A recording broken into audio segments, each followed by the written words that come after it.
so, gentlemen, my government requested me to talk to you unofficially while I'm here at the peace conference. Are we to understand from your remarks that your government wishes us to establish an office of our United Peace Foundation in your country? Yes, provided your sources of income are independent, controlled neither by governments nor by special interests. Tell him, Boyne. You know about our founder, do you not? Winner of the Nobel Peace Prize, assuredly. Then you know he left his wealth to this organization. Yes, one of the world's largest fortunes. A percentage of our trust funds is now invested in every nation where we have an office. We're interested only in one cause, world peace. One world, if you wish. Yet you have your own secret agents. Why? They're always warmongers. We check on their activities unceasingly. Here's a case in point. Sir Eric Hazarias. Warmonger is putting it mildly. War criminal, but try and prove it. Manipulator of fascistic cartels, super salesman of armaments. Rod Stanton, our best agent, is watching Sir Eric now.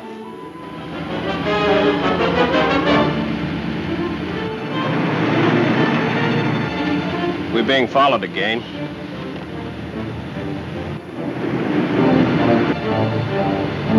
Rod Stanton, probably. He's a hard man to lose. We've done it before. How about now? Might be a good idea.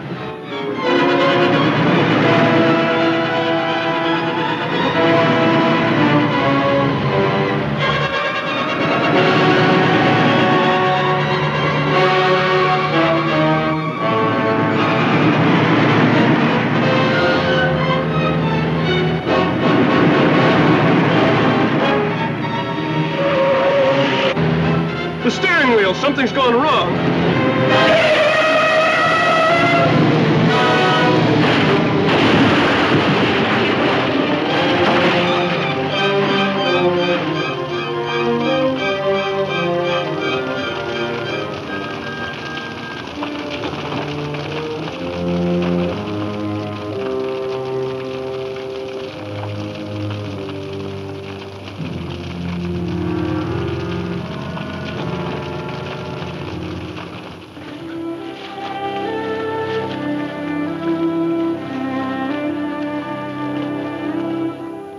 So some few hours ago, halfway around the world, in faraway San Francisco, death came ironically to mysterious Sir Eric Hazarias.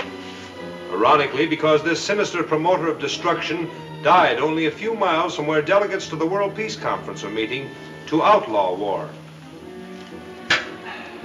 An awful way to die. I heard what the man said. So now he's gone. So now what's going to happen to us? Yeah. Here we are with a schooner on our hands, chartered for Sir Eric. Yeah, we don't know why or where he was going. Oh, I'm not worried. Sir Eric. That's what I like about you, Marlowe. You are a realist. Don't worry about the dead. You can't help the living. Yeah, but the radio just said... The radio is just telling everyone exactly that, what Sir Eric and I wants everyone to believe. Sir Eric Hazarias is dead. Call me Geoffrey London. And only Geoffrey London. Sit down. Who are you? I am Sir Eric's confidential secretary. Oh, yeah, I've heard of you, Malborn. Mr. Malborn. Secretaries don't mean nothing to me. I take my orders from Sir Eric. You have been taking orders from me for a long while, and also has Sir Eric. As we must work together now, you may as well know the truth. A secret the world has yet to discover. I am the man back of Sir Eric. Sit down. Talk about surprises. A new boss? Sir Eric isn't dead like we thought. Kelso was in San Francisco. Oh, Kelso, huh? Valuable man, Kelso. Smart, a perfect double two. He sure was. You never could tell which of them was which. Neither could the police. Well, that's the way it goes. A defective steering gear, car burning, and poor old Hamlin with him.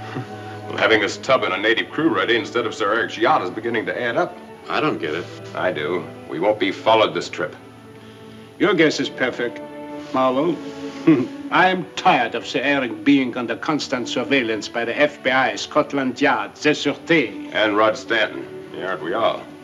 Where were you and Sir Eric hiding? In a villa above the harbor. We have been there for the last 3 months. Hey, all these precautions make this sound like something really big. Big? Suppose I am on the track of a defense against the atomic bomb. Every nation in the world would want to buy it. Sure, and the one that does get it will be the boss, because it's only safe to use the atomic bomb if nobody can use it against you. Yeah, but how does this schooner tie in? Merely a blind. It will take you and Sir Eric part way. What about you? I'm going ahead. Going where? To Pendrang. Pendrang. Never heard of it. You will. After leaving the schooner, you will fly in over the Himalayas. But what does an out-of-the-way hole like that got to do with atomic bombs? Yeah. I have reason to believe the only mineral that makes defense against the atomic bomb possible is there and nowhere else. Splendid, splendid. And now, have you prepared Zalabar for Geoffrey London?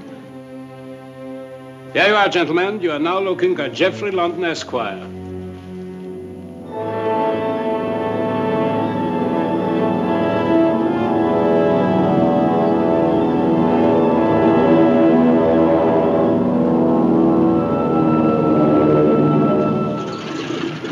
Pendrang, sir.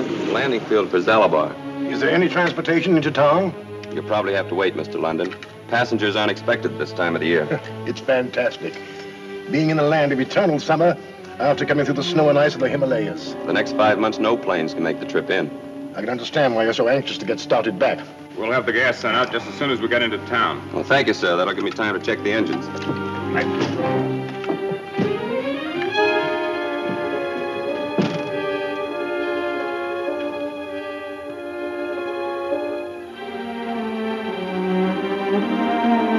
Repeating, calling TS-37, TS-37, Ringo calling, TS-37.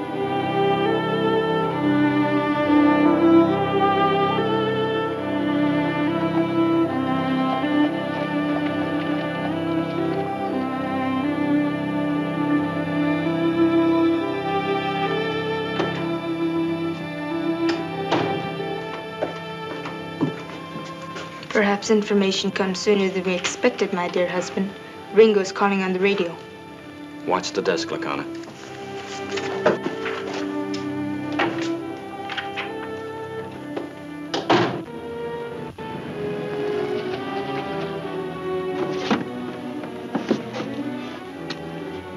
Did you just come in on that plane? Yes. Anybody else come with you? Oh, are you expecting somebody? Yes. Geoffrey London, the man I work for. I had word that he was to arrive on that plane. He did. Professor Greb. But he just said that no one besides...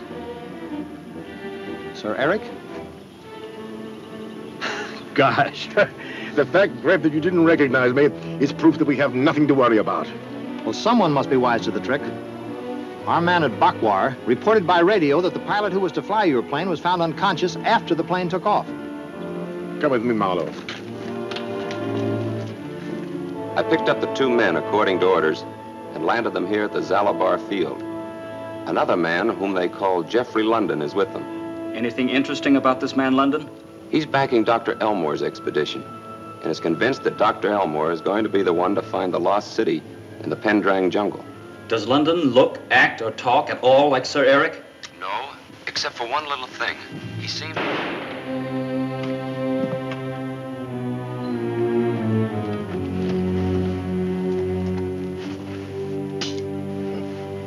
Nice timing. On Greb's part and on mine. At least that's making the best of a bad job. There's no doubt I'm not as safe as I thought I was.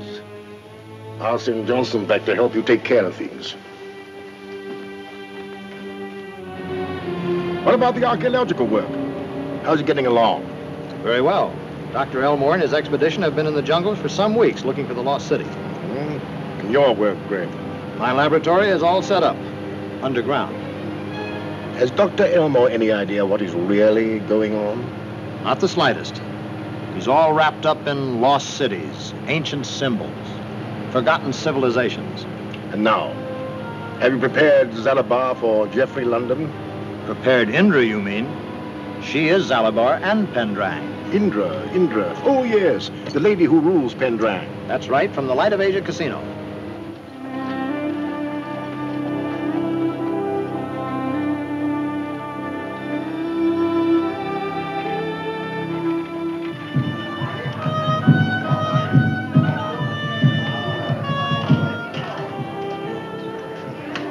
No doubt about it this time, Ed. I've got a system at last that'll beat the roulette wheel. When does your next check come? Within the fortnight. They come faster now that the war's over, don't they? How much you owe me? A quid or so, old man. I'll pay you and everybody within an hour after I cash that check and start betting. You'll pay me before you start losing it. You meant to say.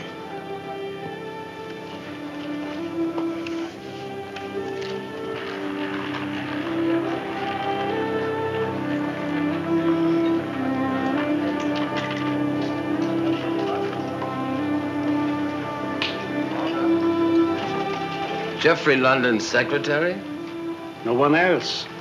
I suffer from indigestion, and our drinking water isn't all it might be. Take one. Try it later. You might need it. I can digest poison. No, thanks. You live longer that way. Tell me, what are you doing here? If you don't mind, I explain to Indra. Not in the least. Go right in.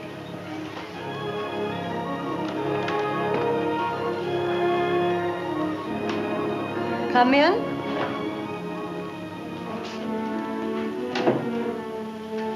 Welcome to Pendrang and to Zalabar, to the Light of Asia Casino, Mr. Malborn. I thought surely you would call before this. Unfortunately, a secretary has duties. I have been preparing for the arrival of Geoffrey London. Geoffrey London? You should have said Sir Eric Hazarias. And you, Mr. Malborn, are no secretary. You have been the man behind Sir Eric all these years. Neither Mr. London nor I are honored by your mistake. Secretary or secret leader? Sir Eric Hazarias or London? What matter? It matters a great deal to me, and I think also to Mr. London. But does it really, Mr. Malborn? You're a magnificent actor. But flatter me by telling the truth. A beautiful lady should always be flattered. You're right. Thank you, Mr. Malborn. Won't you sit down? Thank you. I inherited this casino, the only one allowed in Pendrang. I have my own police, make my own laws. I also enforce the laws of the people for them, at their request. By so much I rule them, but I am not responsible to them. In plain language, I can be punished by the people for breaking their laws and customs. And punished by me for breaking a law that I make up after you've broken it. In other words, I can do nothing without your consent. Exactly. And what will this consent cost me? 1/3 of whatever you're looking for, using that archaeological expedition and Geoffrey London as camouflage.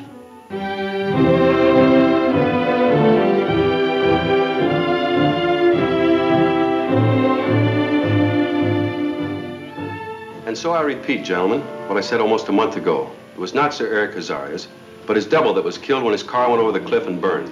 But you have no proof, Rod. That's just a hunch. More than that, Mr. Bowen. Oh, I know. You thought you saw Sir Eric light his cigar with his left hand when you know him to be right-handed. Moreover, you have since been unable to find any new evidence to support your theory. That was true until an hour ago. But this telegraphic report from Tal Shan confirms my opinion. It's just been decoded.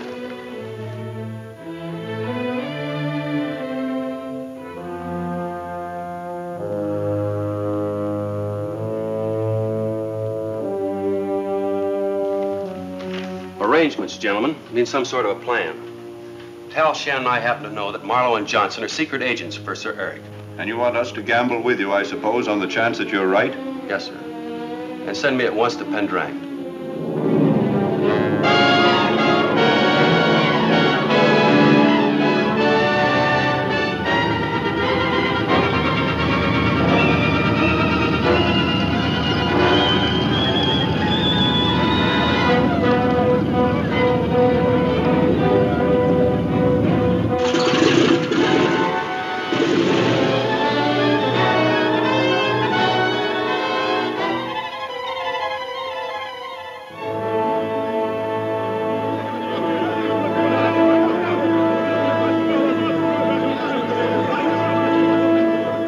Why anybody, Miller, would try and fly into Pendrang now gets me. Fools are usually brave. Sometimes they're lucky. This one's named Rod Stanton. Lucky so far.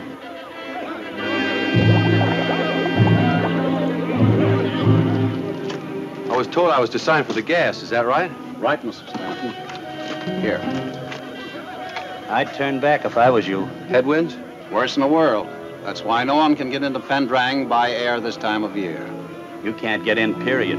Just as bad overland. Passes are all frozen solid by now. Thanks. I'll take a chance.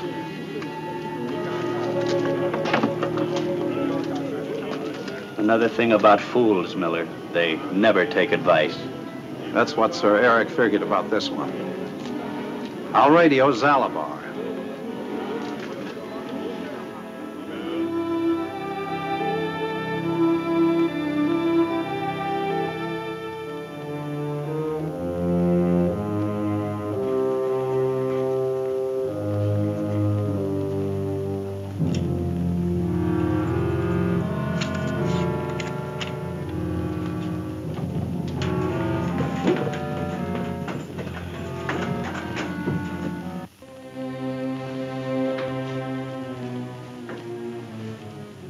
Where's Sir Eric? Well, he's out with Greb, establishing himself here in Zalabar as Geoffrey London. Oh, smart, but... What's the matter? Something up? What's up, Marlowe? A radio message for Sir Eric. You two might as well get used to it now as later. Reports for Sir Eric are reports for me. Give it to me. This report from Aga makes me feel better. Good man, Miller and Ward. Yeah, but how come you ever let Stanton get as far as Aga? Geography, Johnson. Geography. Oh. Anything that happens in the middle of the Himalayas can't be blamed on us, huh? Exactly.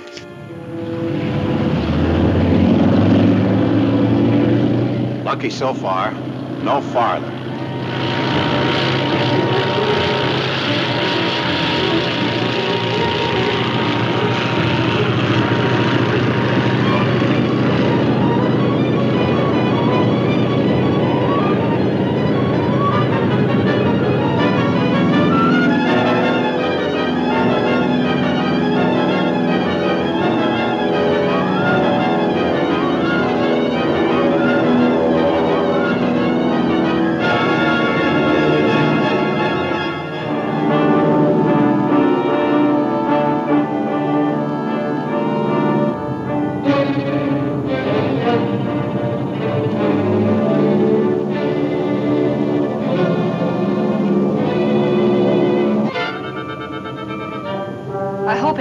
To show myself now. You get tired and cold back here stowed away. And now that it's night, I don't think you'll return to Aga just to put me off. You're right. Now look, I haven't got time to be polite. You're here, so you may as well know the truth. I do. The odds are against us getting over the hump. That's why I didn't ask you to take me with you at Bakwar. I knew you wouldn't. It's worse than that. I'm flying this route, the most dangerous in the world, for the first time in my life. I know that, too. None of the pilots would take you. Okay, then, for whatever comes.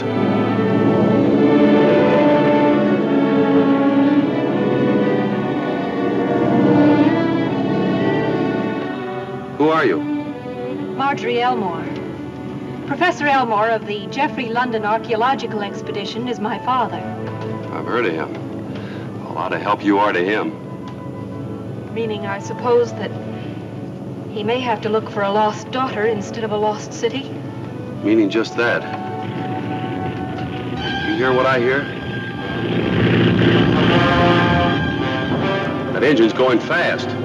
Where are the parachutes? In the rear compartment. They aren't here. Somebody must have wanted them more than we do. That's no accident. We've only got one chance now. TS-37, Stanton calling TS-37. And the engines are missing badly. I can't possibly get over those mountains. Just what is your present position, Rod? According to my chart, I'm 5 miles southeast of Kalmafa Peak. There's a sort of plateau below that peak. Make a forced landing there. I'll get a searching party out. I'll see if I can make it. If the searching party misses you, I'll fly my plane out the first thing in the morning. Wish me luck. I'm trying to make the landing now.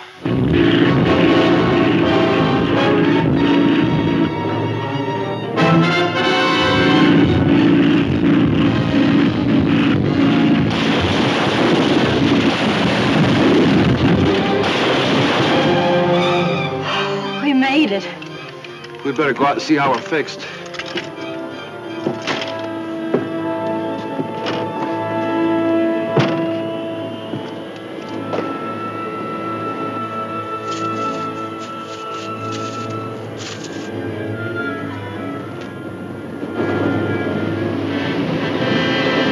We can't stay here. We'll be in constant danger from slides.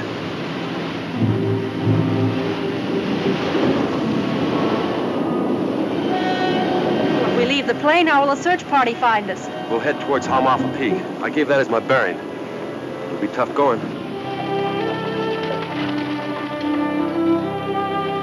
Yes, this is Tal Shan. What about the search for Stanton and the girl? Have you started yet?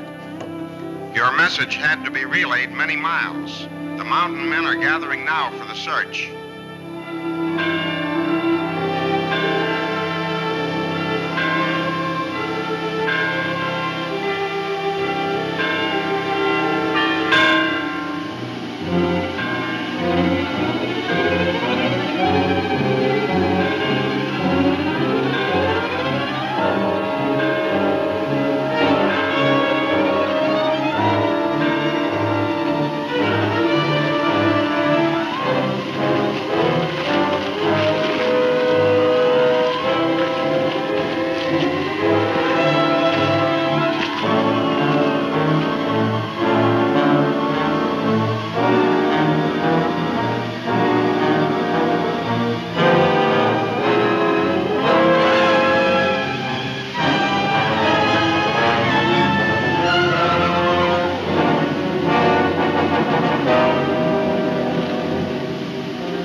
I stowed away on your plane, Rod.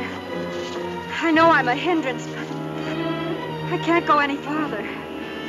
I'd be glad you came along, Margie, if we weren't in such danger. We'll rest a while. Now it's daylight. Either the search party or Tal Shan should spot us.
us hope Rod Stanton's trip to Zalabar in Pendrang proves Sir Eric dead beyond any possible doubt.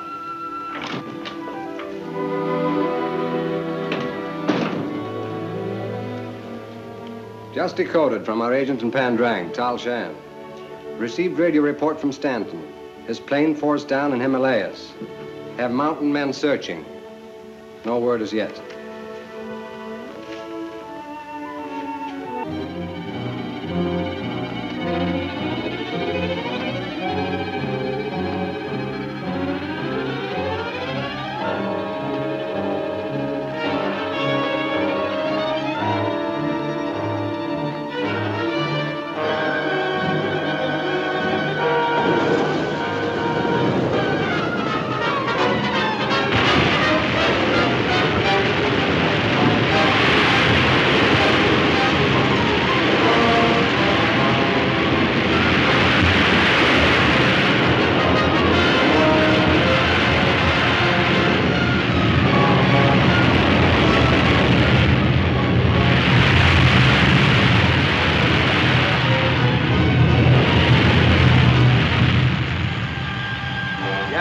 Going so fast that it catapulted from the ledge above us. That's all it saved us. Well, I must admit, I didn't think I'd live to talk about it.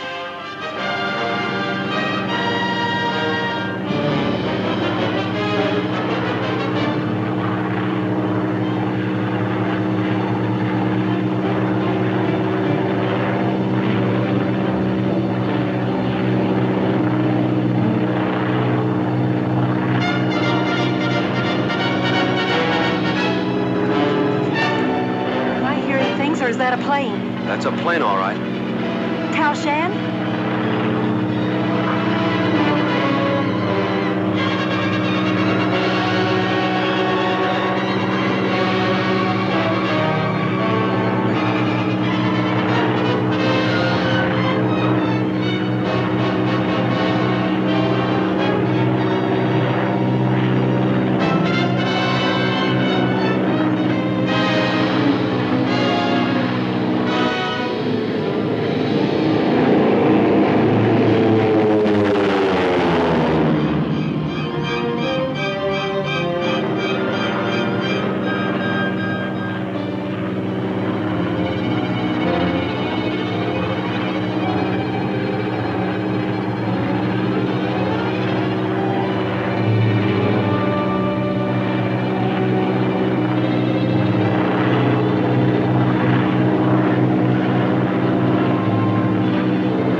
By any standard.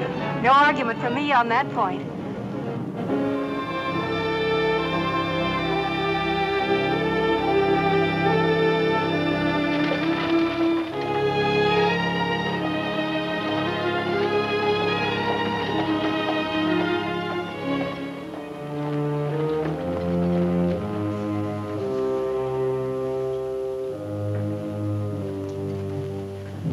Hey, is Sir Eric around, Marlowe? Sir Eric Hazarias is supposed to be dead.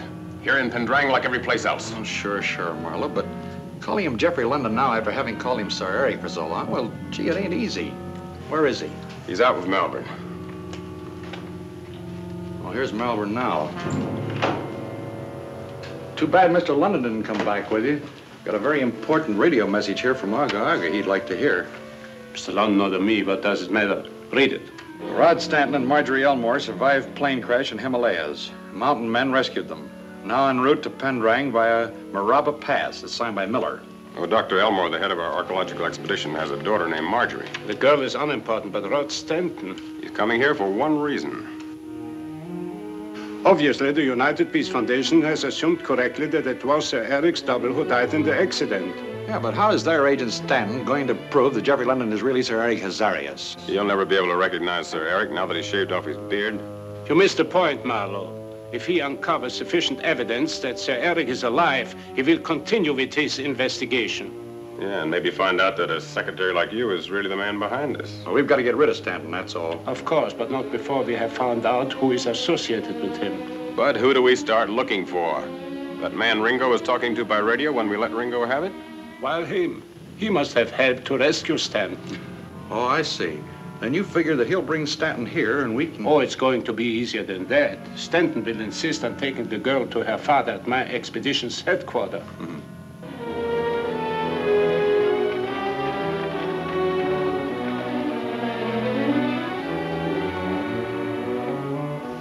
If my calculations are correct, the cavern containing the most important clue to the lost city of the jungle lies somewhere about there. That's close to the pool of light.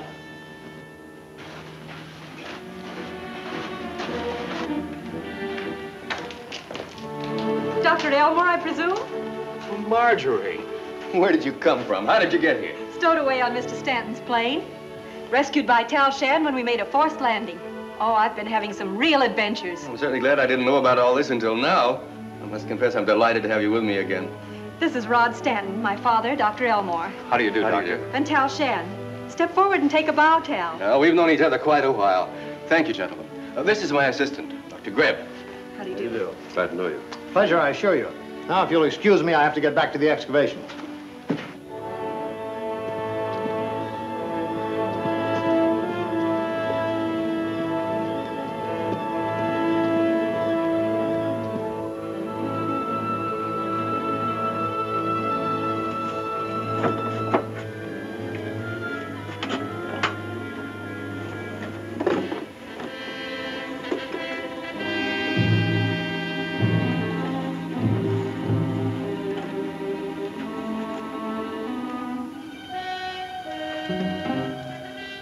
Calling headquarters. Calling headquarters. Station number 1, calling headquarters. This is headquarters. Come in, Station 1. Stanton and Tal Shan are in Dr. Elmore's office. They just got here a few minutes ago, bringing Marjorie Elmore with them.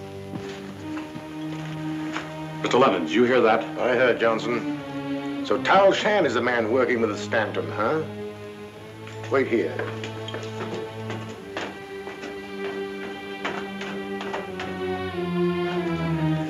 You know, I've got an idea. The United Peace Foundation is going to have 2 less agents. If Sir Eric. You better start calling him Geoffrey London like the rest of us. All right, Geoffrey London then. If he were half as efficient as I am, nobody would be able to follow him. Now, you're good, Gaffron. But even you can't control people like you can your test tubes. And why is Mr. London in Pendrang? To find a certain mineral for you that we know is here. Yes, the rarest, most important mineral in the world, Meteorium, atomic weight 245. The only practical defense against the atomic bomb depends upon it. Hell, where is it? Oh, you'll get what you want sooner or later. Then you'll be famous, and Mr. London will sell your defense for the atom bomb to some country with so much money that we'll all be rich. Yeah, which will probably start the last great war. But that is no concern of mine. I want the great scientists of the world to bow to Ernst Gaffron. Nothing more. I want to be rich, and you want to be famous. You better start worrying about this Rod Stanton, because if Sir Eric don't stop him, he's liable to stop us. Till just now, Lakana, I didn't know that Tal was married. Your surprise, Mr. Stanton, left no doubt of that fact. And a very pleasant surprise, I assure you. Thank you, Rod. Hello, Lakana. Traveling, Shan? Are you Rod Stanton? Our chief of police, Captain Hammond. Perhaps it's more precise to say the gentleman who enforces Indra's laws for her. Fair enough either way. Well, are you or aren't you? Yes, I'm Rod Stanton. And I'm just as curious to meet Indra as she is apparently curious to meet me. Shall we go? And so I have to do what I just explained, solely because Stanton has ground to suspect Sir Eric's identity. Very well, Mr. Malborn. We are allies. I control the people of Pendrang, the police, this casino. You have a fabulous secret you wish to preserve. By so much, we need each other. But something like this must be done my way. What do you suggest? That depends upon my interview with Rod Stanton. I know Tal Shan. If I send Stanton to you, then use the plan you have just explained. And if you don't send him to me?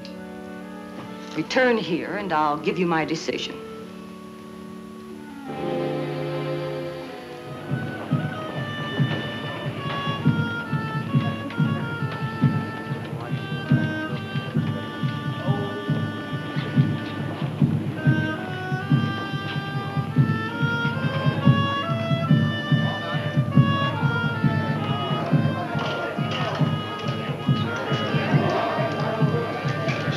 Time around, that makes 27 on the black, and then you play the 10 on the red.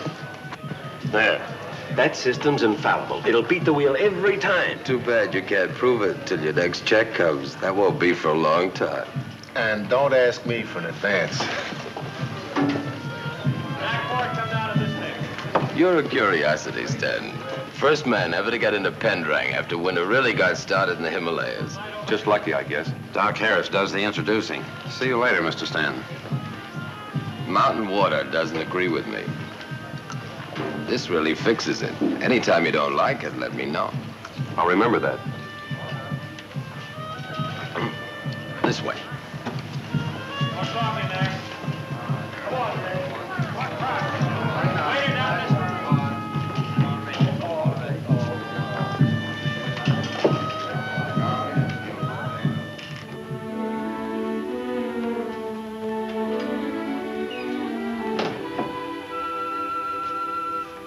Pendrang is honored by your visit, Mr. Stanton, the United Peace Foundation's best agent. If you know that much, Indra, then you know my investigation's unofficial. I have no police powers, national or international. You're careful to obey the laws of the localities in which you operate. I know. Won't you sit down? Thank you.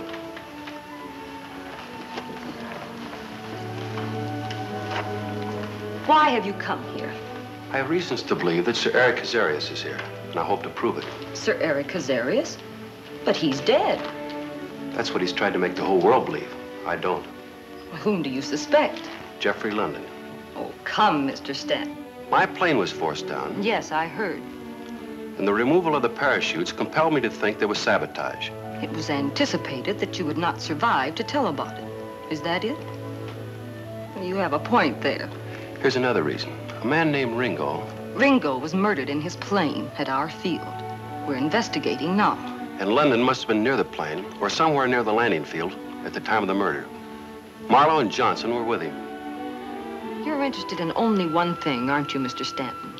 World peace. Perhaps Geoffrey London should be investigated after all. Why don't you pay him a visit? With my permission, of course. I hope you have better luck than I've had. What do you mean? I've never met Geoffrey London.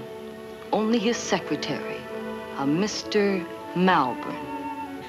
The death of that pilot was as much a shock to us as it must have been to you. Dr. Grepp arrived in his car when Mr. London landed and brought Mr. London here at once. Having the word of a reputable witness like you, and Dr. Greb, means a lot to me. But when do I see Mr. London?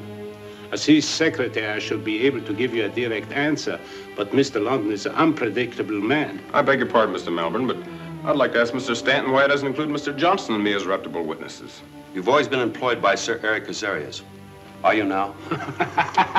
Isn't that remarkable how that man's ill repute flourishes even after he's dead? Isn't it? As if he still lives and haunts the peace of the world. Mr. London detested Sir Eric. He engaged Mr. Marlowe and Mr. Johnson only because they served the warmonger faithfully. Would you like to see their letters of recommendation? No, don't bother. There's an old saying, like master, like servant. Excuse me, gentlemen. I'll go to Chief Hammond, as you suggested about Ringo. Do it by all means. A fine police officer, Hammond. I've already met the chief. Thank you. Good day, gentlemen.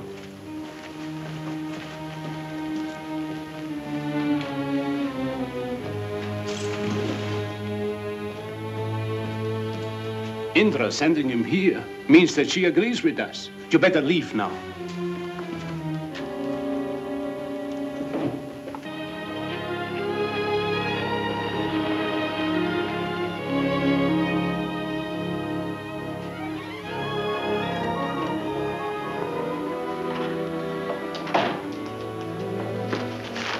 Ringo's clothes.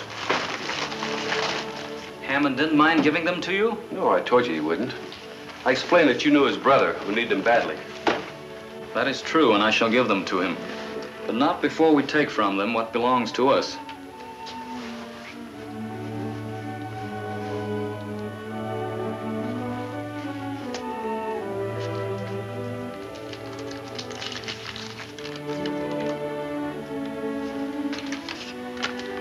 Marlowe and Johnson's mission at Pendrang connected with a pool of light. That's a sacred pool on the other side of the lake, close to Dr. Elmore's headquarters. It was just like you figured. Ringo was carrying this. I found it in his cap, so I substituted your message for it. What does it mean? Meteorium 245, lost city of the jungle. I don't know, I wish I did. Our message to Stanton and Tal Shan about the pool of light won't be so mysterious to them.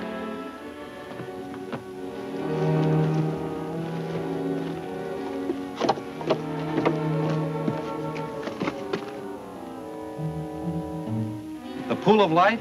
Yes. There is a legend that its waters hide the secret of the lost city.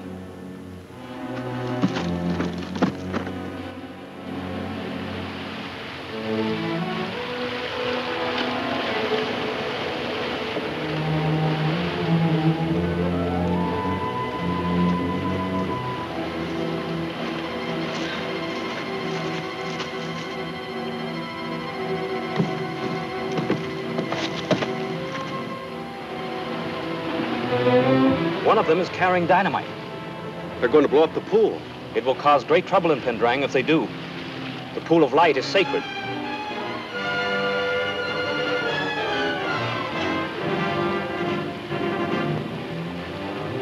We may be able to reach them from the water.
so, ladies and gentlemen, atomic energy is the greatest force for good or for evil that man has ever developed.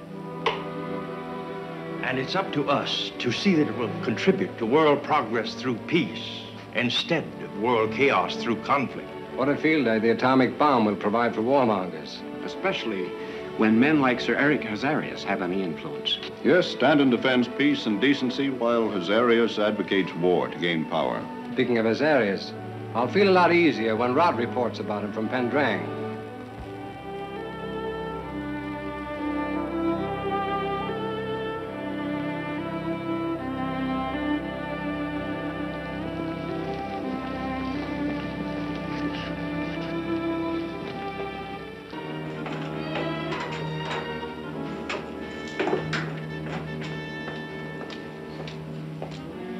Any report from Greb?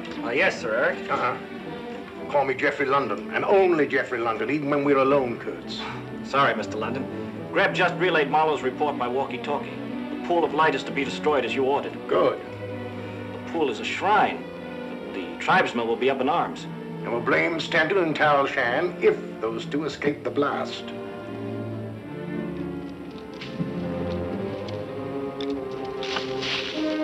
They're going to blow up the pool. It will cause great trouble in Pendrang if they do. The pool of light is sacred. We may be able to reach them from the water.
I guess I won't be thirsty for a long time, Rod. In a climate like this, that's not bad, Tal. Perhaps the pool of light was blown up so that somebody could examine its bottom. But I'm inclined to believe it was done for our benefit. By Geoffrey London. This is proof that he is Sir Eric, even if he doesn't look like him. Come on. Where are the others? Well, when the pool let go, it sank the boat, so I told him to beat it. Get that thing going. I want to report to Greb. Marlowe reporting. The pool of light has been blown up. And Stanton and Tal Shan with it? They spotted us before we got things set. But I'm pretty sure the flood got him. If it didn't, things are fixed for them in Zalabar. Any reaction from the tribesmen yet? You better get out of the jungle fast. Okay, we're leaving right now.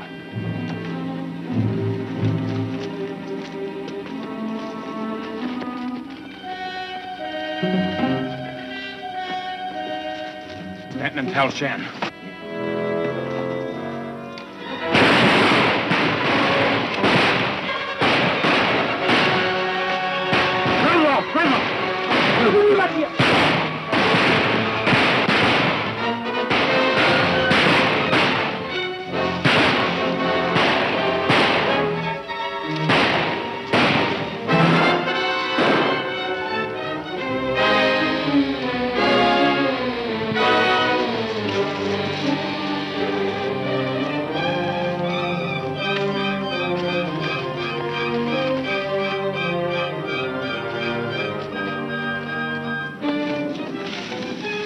Tribesman.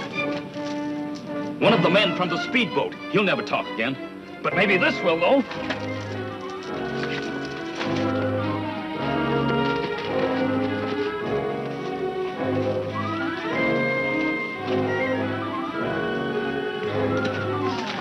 How about it, Marlowe? So we report to Greb at Expedition Headquarters and get back to Mr. London in Zalabar. London. Well, we don't know. The tribesmen will tell Greb anyway.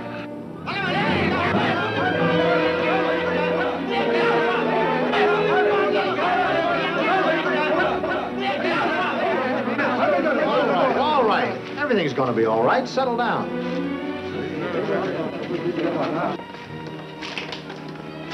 Well, that's that. I'm certainly glad you can understand the dialect of the Pendrang tribes, Dr. Greb. They aren't blaming us, I hope, for the destruction of the pool of light. On the contrary, they have complete faith in you. That's why they want you to investigate what's happened at once. I'd like to have a look at the pool of light now that it's drained. There might be a clue there to the lost city. They don't trust us that far. But the explosion caused an accident in our cavern and... An accident? Was anybody hurt? No, fortunately. Well, that's good news. Let's see what's happened.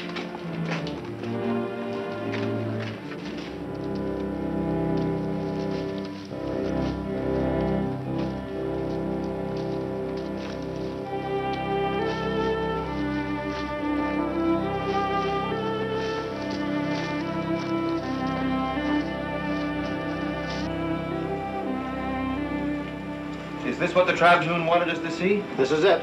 They say there's a cave and they're afraid to explore it.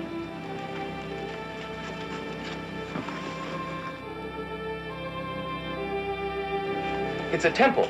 It evidently connects with a pool of light because it was filled with water. Then the explosion drained it when it opened this entrance. Well, let's have a look.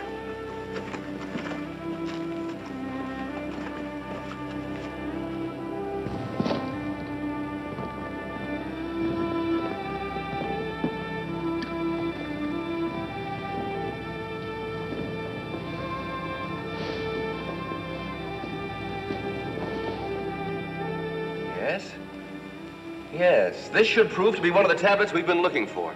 How can you be sure, Dad? It bears the hieroglyphic of the glowing goddess. How long will it take to make a translation, Doctor? Well, there's no telling. It's badly eroded. I'll have to use chemicals to bring out the hieroglyphics. Looks as if it had been underwater a long time. Thousands of years, my dear.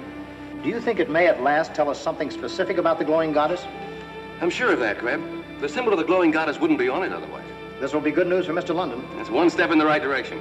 I'll send some men back to help you bring the tablet out. Yes, do that. So Tal Shan and Stanton escaped from the tribesmen and got away with our walkie-talkie. Did you follow them? We couldn't, but got back ahead of them and waited near Tal Shan's hotel. They just went in. With the walkie-talkie? Don't look so glum. It might be a blessing in disguise. I never expected to hear that. Hey, Greb is reporting to Kurt something about a lead to a glowing goddess, whatever that is. It's possible that the success of my plan depends upon the glowing goddess. And if the news is what we hope, we've got what we want. Where Stanton and Tal Shan will... Wait here. I want to talk to Mr. London. I don't know anything about any glowing goddesses, but I do know it don't pay to be too curious about Geoffrey London. That's what Stanton and Tal Shan are going to find out.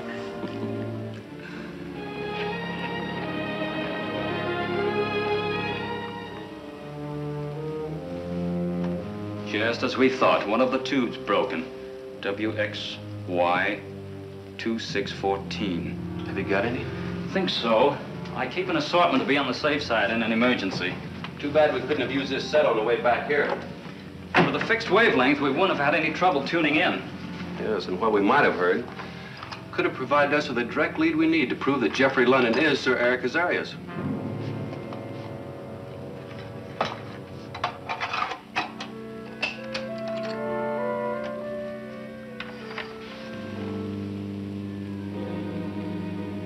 All we have to do is wait until someone starts broadcasting. They know we have this set, probably, so they may change the wavelength. It won't be too difficult to find.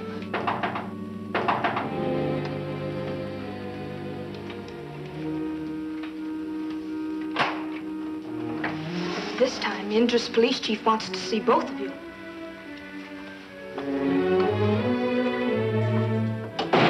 You are coming here so often, Captain Hammond. Maybe I can persuade you to rent a room. I keep a sort of boarding house myself, remember? Only you get my rooms free. Just what do you mean by that? How about Indra answering that question for you?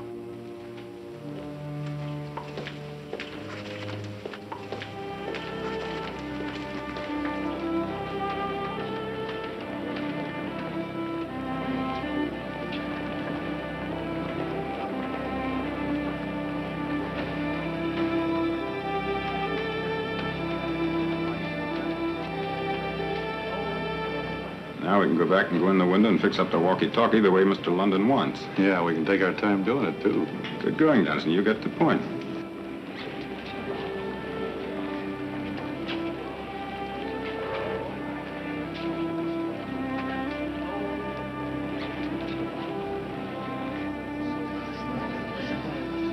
All down. That's the quick way to lose system. All your eggs in one basket. Quick way to win, you mean? I figured the mathematical chances right down to the last fraction. Losing your own way, then. 8, black, even.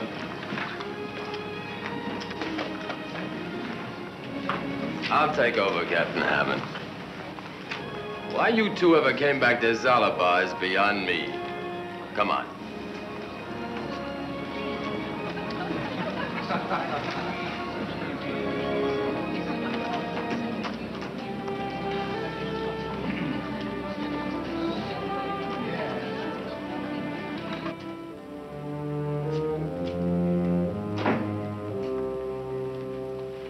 Didn't you tell me, Mr. Stanton, that all agents of the United Peace Foundation are instructed to obey local laws?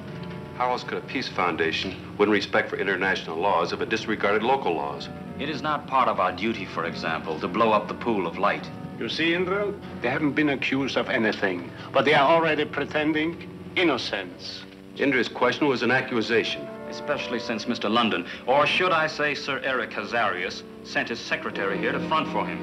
Oh, say anything you like. Enough of this. Tribal laws have been broken. The safety of Dr. Elmore's expedition endangered. My authority weakened. My wealth, which depends upon local goodwill, threatened. And all of it caused by the vandalism of these gentlemen. And for what purpose? To discredit Mr. London. Or planned by him to discredit us. I think that Geoffrey London and Sir Eric Hazarias are two names for one man. If so, he is no philanthropist. Ask him what he really expects Dr. Elmore to find for him in the lost city of the jungle. I ask nothing. I command here. I judge you guilty. Go to the temples of Pendrang. It is forbidden territory to strangers. You go with my permission. Bow before the shrine and beg forgiveness. Publicly acknowledging guilt without trial? If you refuse, I'll turn you over to the tribesmen.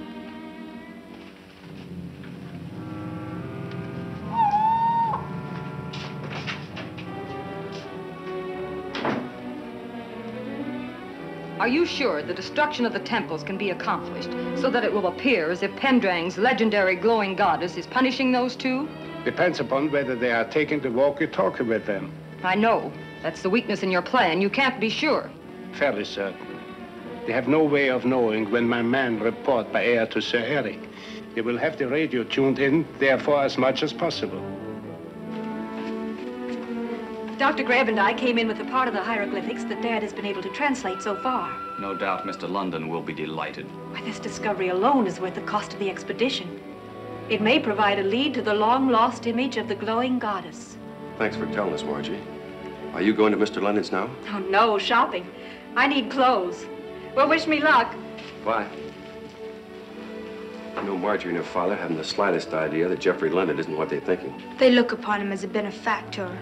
Hadn't you better say something to them, Rod? Not unless they're in danger from London's activities. As it is, they provide a cover for Sir Eric to look for whatever he wants in Pendrang. Who would think that Geoffrey London, interested in lost cities, is actually Sir Eric Hazarias, interested in war? Having convinced the world that Sir Eric was killed in an accident. Whatever Sir Eric is after must have to do with war. Perhaps it is more important to find out what it is than to prove him alive. That's exactly what we have to find out, starting by walking into a trap set for us at the temples. Do you think Indra is allied with Sir Eric? For a percentage of the profits. Then don't go near the temples. You shouldn't anyway. That's where we've got to go. If we're careful and lucky, it may force Indra to show her hand. That's another way of saying it may bring Sir Eric out into the open. If you don't mind, I'll take this radio with us. We may pick up something worth hearing. By all means, and for another reason. Tune in on Tal's set. If worse comes to worse, we can communicate with you. Set the wavelength for it, Tal. Maybe Sir Eric Hazarias, alias Geoffrey London, isn't as smart as he thinks he is.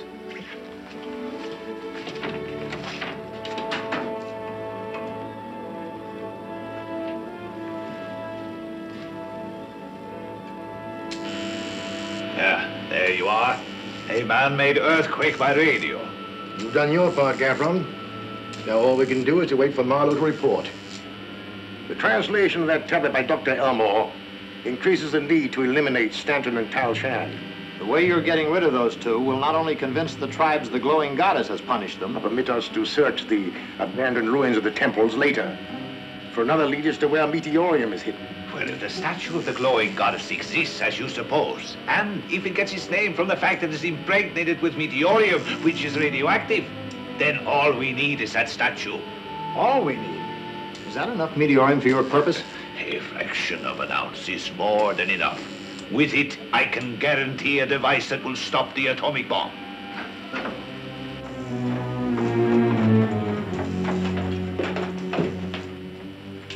Johnson is on his way to our radio at Expedition Headquarters. He'll report the reaction of the tribesmen. Good. How about Stanton and Tal Shan? I saw them going toward the temples, and they should be inside by now. Tal Shan has the walkie-talkie. Excellent. Ready. Tune the vibrations of the supersonic waves to that of any building, and the building will be shattered. The radio that Tal Shan carries is merely a focal point for the sound waves.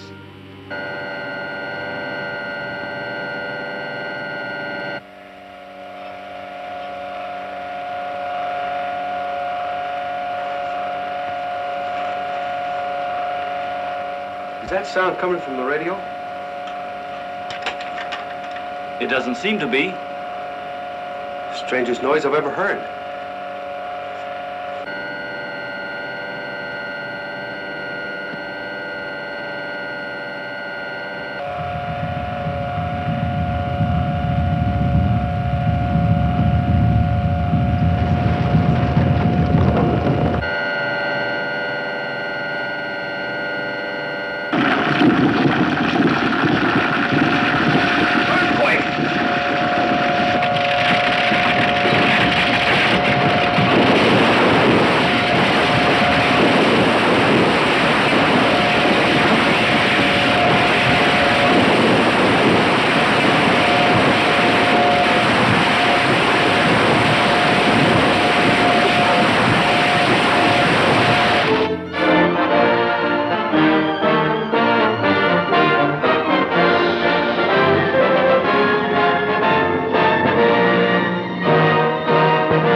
Reports from our offices all over the world are encouraging.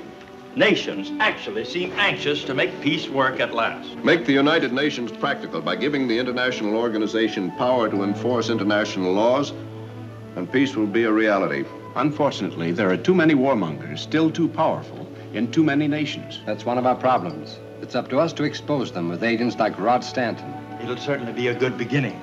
The day Rod reports from Pendrang that Sir Eric Hazarias is dead.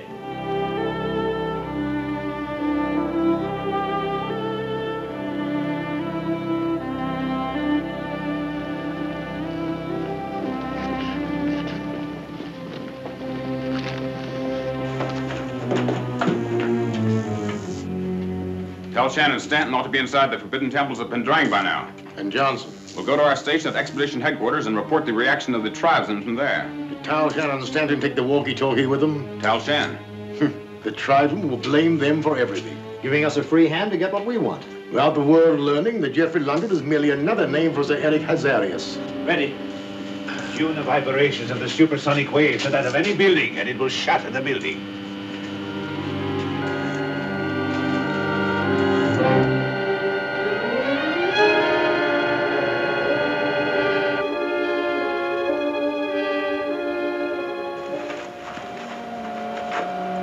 Is that sound coming from the radio?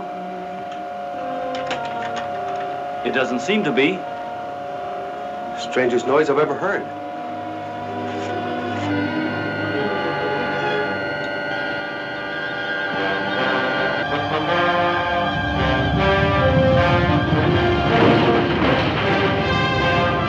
Earthquake!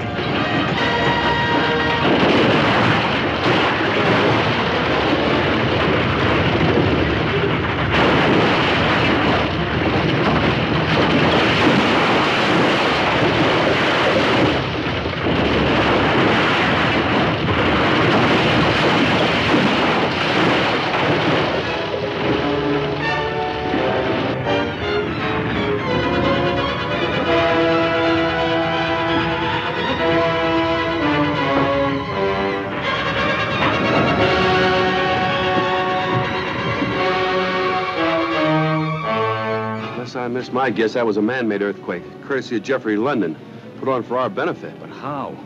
Some sort of a sonic wavelength. That walkie-talkie we got from London's man, that was probably part of the setup. We knew we were walking into a trap set by Indra at London's instigation, but nothing like this. Tribesmen now believe us guilty of destroying the temples as well as a pool of light. Of course. They'll be told that the glowing goddess destroyed us for trespassing, and the desecrated temples with us. But why such a complicated way to get rid of us? To let London get to the statue of the glowing goddess. He's got a clue to it from that tablet found by Dr. Elmore. I believe that statue must be hidden somewhere in those temples. I see. Strangers poking among ruins aren't the same as guilty strangers trespassing in sacred temples. I'll go to Zalabar and check on London. You visit Dr. Elmore. Try and learn all you can about that tablet he found.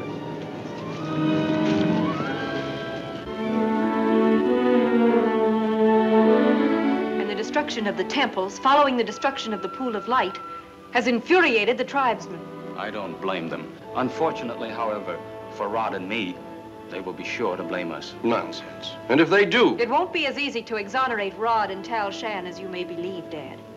I've just come from Zalabar, remember? And I've seen too many angry, unreasonable people. I had hoped to stay here until I heard from Rod, but under the circumstances... All the more reason for you to stay. I don't want to jeopardize the expedition, but I'm sure that Mr. London will agree with me that humanity is more important than archaeology.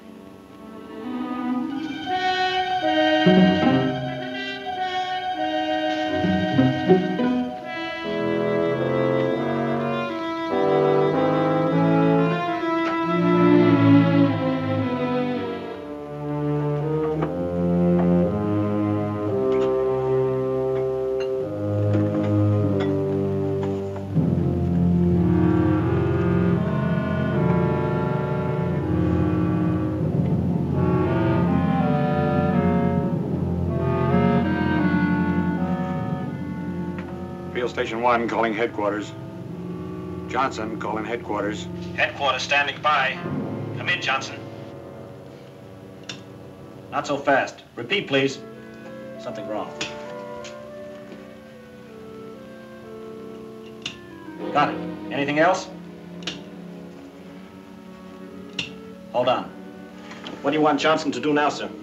Return here, Johnson, as soon as possible. Signing off. What did Johnson report? The tribesmen are wild. Tal Shan is with Dr. Elmore. He and Stanton escaped, but Johnson didn't hear where Stanton has gone. Well, it's all for the best. Neither of them can go far enough to escape the punishment of the tribesmen. Suppose the tribesmen turned against Dr. Elmore because Tal Shan is with him. Well, if that happened, we'll say that we're holding Tal Shan for the tribesmen.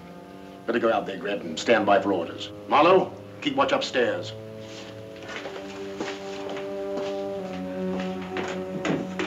You know, Gaffron,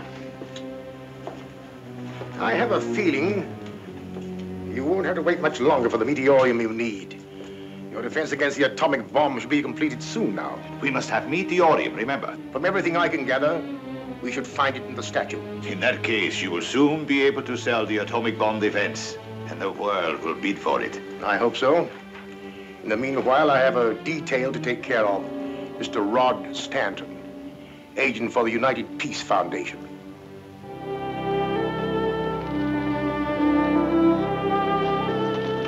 late this evening, Mr. Stanton. Hello there. You are surprised I should know you? Sort of. My ears act as my eyes. Oh, you recognize my footsteps? Yours and many others. I spoke to Mr. London when he went into the casino a short while ago. He was even more surprised than you.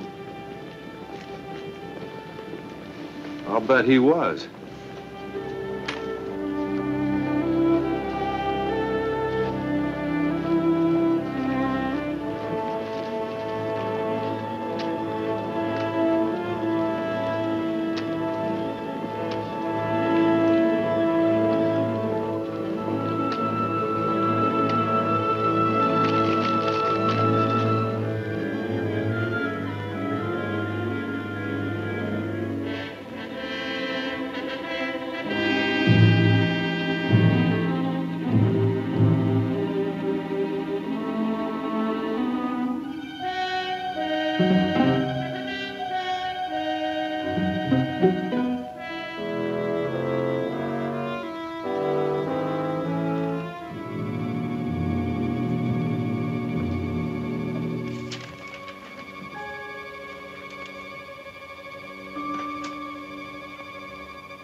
For. The orders are to get him as he comes out.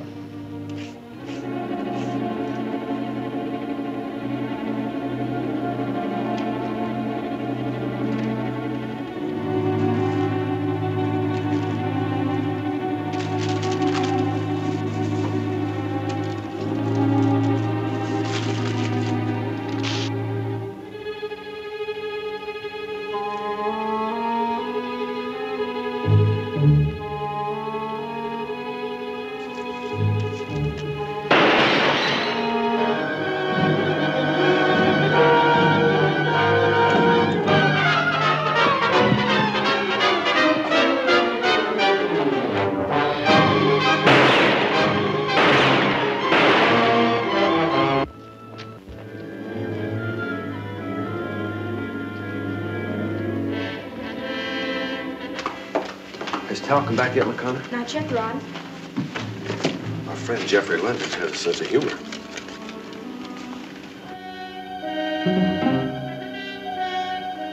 You were lucky to get away. Very lucky. I don't suppose you saw Mr. London.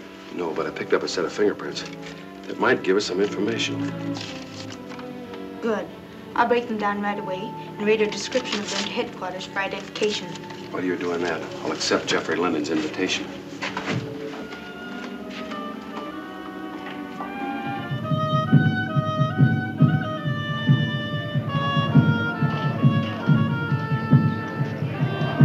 Mathematically, nothing's wrong. All I have to do now is double up and bet all I've lost. Indra's free to see you, gentlemen, for a few minutes. It's about time, Doc. Mr. Malborn, may I speak with you, please? Yes, pardon me. Stanton got away from us at the house. After finding the note in the wastebasket, I have the feeling he will be angry enough to come here looking for Sir Eric. You'll find him all right, and a warm welcome besides. You better talk things over with Sir Eric, and don't make a move until he gives you the signal. Wait.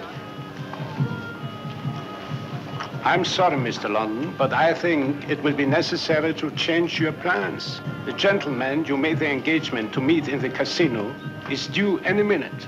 I can see Indra while you attend to the other matter.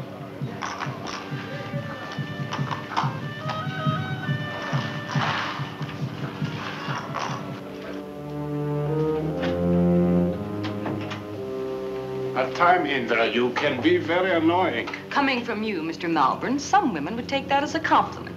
Harris told me that you are very busy, so I won't take too much of your time. That's quite considerate of you. When we first met, you promised me your cooperation, for which I agreed to pay you 1/3 of all profits. That is correct. A bad bargain for you, but you had to make it. But I haven't found yet what I came for. And you haven't told me what it is. But I do know that you expect to find it in the ruins of the Pendrang temples. Possible, but I'm sorry. Your expedition will not be permitted to enter those ruins until I know exactly what it is you're after. When I tell you that, I'm at your mercy. Perhaps. On the other hand, your world connections are just as valuable to me as my authority here in Pendrang is essential to you. You're very shrewd. I know it to play it that way. I have to think it over. Don't take too long. I may be compelled to change my mind and tell the tribesmen that I consider Rod Stanton innocent, and then take him into my confidence. For example, about a secretary who's more important than anyone thinks. I understand.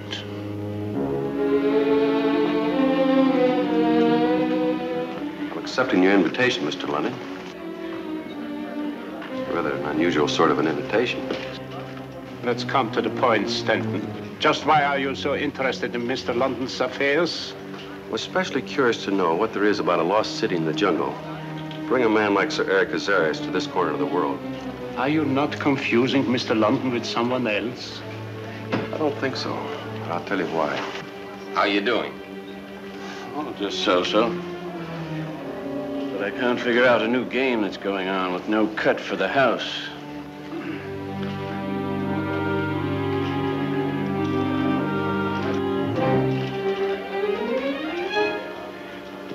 That's the fourth man he's contacted that way. Thanks. Our little talk has been very interesting. But Mr. London is a very busy man, so if you will excuse us.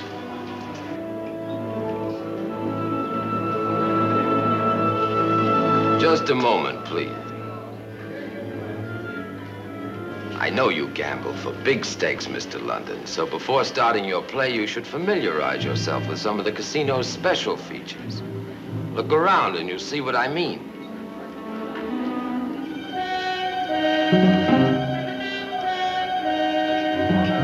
We like our patrons to be comfortable and safe. While we don't like trouble, we're prepared for it. Thanks, Doc. Maybe sometime I can return the favor. Don't get any mistaken ideas. We just don't want the customers annoyed.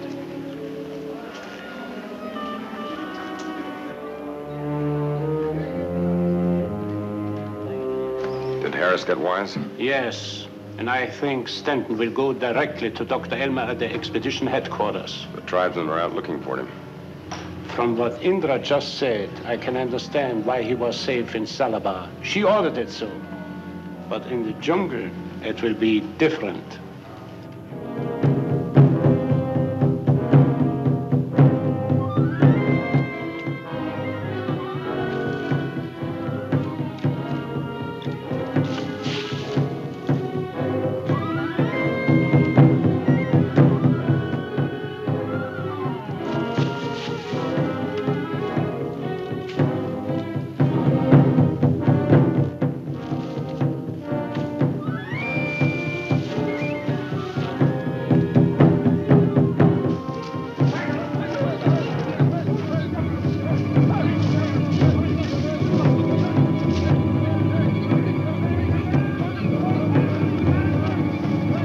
Signal drum has stopped, Dad.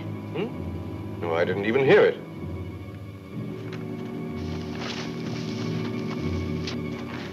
The tribesmen have captured Rod. Why? Ask Indra and Geoffrey London. They'll never give him a chance to explain. There are the drums again. They say Rod is going to be taken to the lion pit. No one has ever escaped from there. This is one time we're going to upset tradition. Come on, Tal.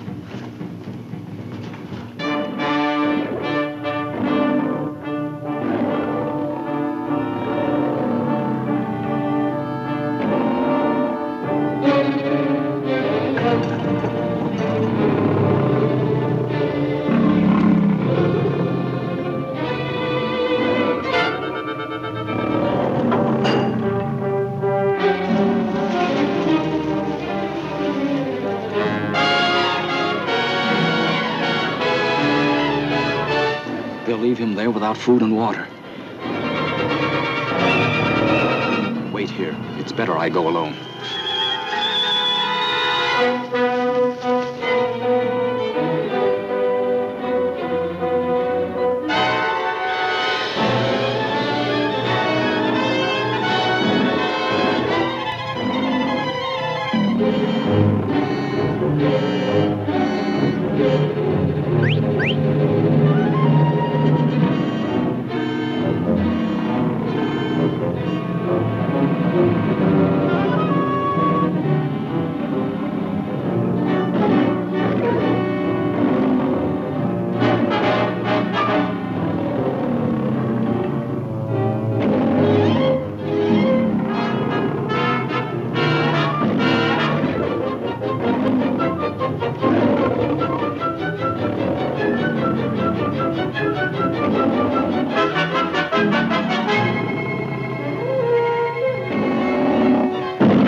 Yes? That's all. Thank you. Geoffrey London's fingerprints are definitely those of Sir Eric Hazarias. The fact, gentlemen, that Sir Eric is still alive adds to the difficulties of establishing world peace. The United Nations Council should be warned immediately. Wouldn't that be a mistake? Why? The man can't be arrested on a criminal charge. He's been too clever. And we can't get help to Stanton. Pendrang will be completely isolated, even by air, for the next 4 or 5 months.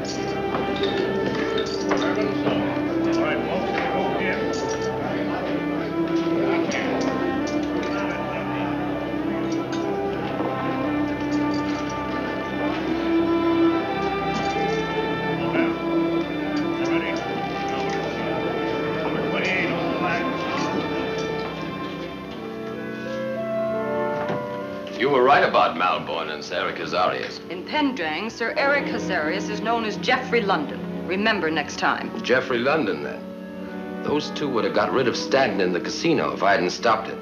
Saving Stanton was good strategy. We may need him. I thought it was a good idea myself, but it didn't work. Stanton headed into the jungle. Into the jungle? I could protect him here in Zalabar, but not out there. The tribesmen wanted to punish him for the destruction of the temples. If they catch up with him, it'll mean the lion pit.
Thanks, Tal. For a minute, I thought I was... That can come later. Right now, we've got to get out of here.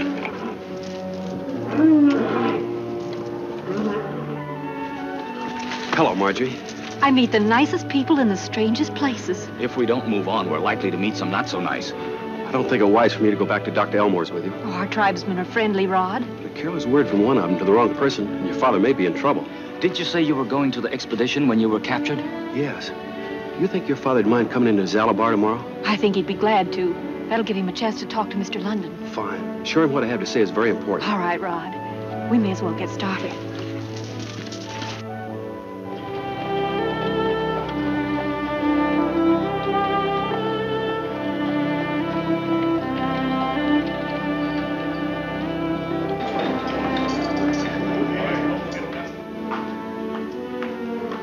Good morning, Doc. This is the first time I've been up at this hour in ages, so I wouldn't know. Coffee? You know, I've been doing considerable thinking since last night. About Malborn, Hazarias, and Stanton? Yes, but at the moment, Sir Eric and Malborn are the immediate problem. They certainly have something up their sleeves, Indra. Why should Sir Eric have come here under the name of Geoffrey London? And why should Malborn have agreed to pay you 1/3 of all of his profits without an argument? Profits from what? From something connected with the archaeological expedition's search for the fabled lost city of the jungle. We've got to find out what that something is. Greb is Sir Eric's man, but not that archaeologist. Dr. Elmore's honest, so is his daughter. I'm sure of all that. But I'm also sure that Malborn doesn't trust me any further than I trust him. The fewer people you trust, the less chance you have of being double-crossed. That's one of the reasons for his success. Yours, too. Very true. But my success depends upon my power and control over the tribesmen. Now, Malborn knows that I agreed to the destruction of the temples. On the other hand, you're probably one of the few people in the world who knows that Sir Eric is only a front for this Malborn. That's what they call a stalemate. I threaten them, but they threaten me. I know, but what are you going to do about it? Let the expedition search the ruins of the Pendrang temples for some clue to the legendary statue of the glowing goddess. But what about Stanton? The tribesmen didn't get him because he's back in Zalabar. He's an agent of the United Peace Foundation. He's been after Sir Eric for a long time, without realizing that Malborn's the man he's looking for. Why do anything about him? I'll get word of Sir Eric right away.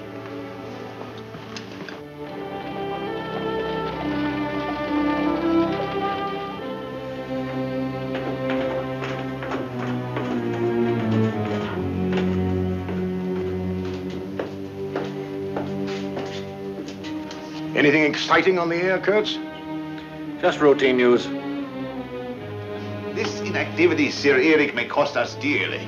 Scientists are working all over the world to find means of controlling the atomic bomb. Well, we have the advantage, Gaffer. You know how to defend against it. They are still trying to find a way. Knowing and doing are two different things. Until you get me some Meteorium, I cannot do any more. Rest assured, nothing is going to stop me from getting that element. Many nations will scramble to buy a device that makes the atomic bomb a thing of the past. Read this. Yes, this is more like it. Permission to go into the ruins. Forgive me, I underestimate you. Something has caused Indra to change her mind. Last night she was very emphatic that we would not be allowed into the ruins unless she was told exactly what we expected to find. Well, could Stanton and she be working together? Well, if they are, they're in for a sad awakening. Once we have Meteorium in our possession, Indra's going to be taught a lesson. Grab is calling, sir.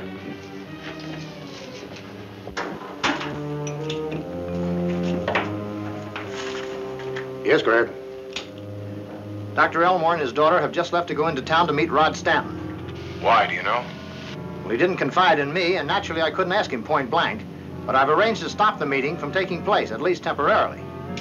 Well, sooner or later, Dr. Elmore's going to find out who I am. The old fool will quit when he does, and we need him to translate the hieroglyphics we're finding. Stanton won't let him quit. He can check on us through Elmore. On the other hand, if you win Elmore's confidence, we can use him to check on Stanton. I'm not so sure. Well, I am. See to that nobody interferes with Dr. Elmore and his daughter keeping that appointment.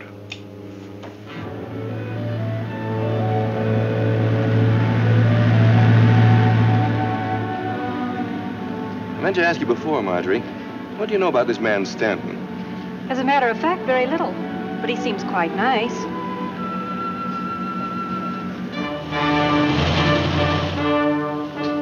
Elmore and his daughter got a pretty good start on us. We'll get them before they reach Zalabar.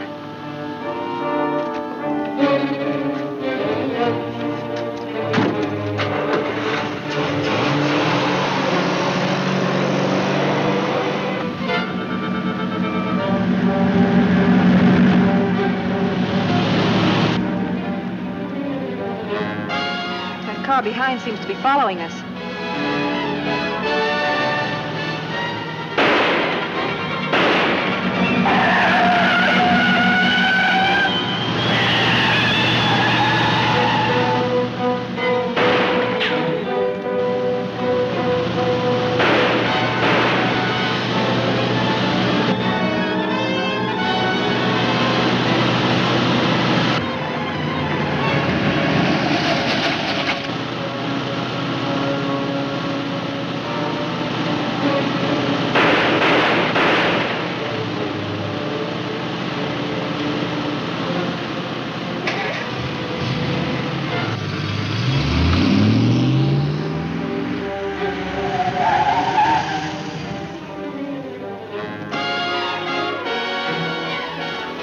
Fortunate I got here in time to keep those two men from robbing you. It certainly was, Grip. I didn't know highway robbery was a popular sport in Pendrang. The men probably lost all they had gambling at the casino and are trying to get some money. After this, I'll carry a gun. What would you do with one, Dad? You wouldn't know how to use it. I'll learn. I don't think you'll run into any more trouble, but just to make sure, I'll follow you into town. Thanks.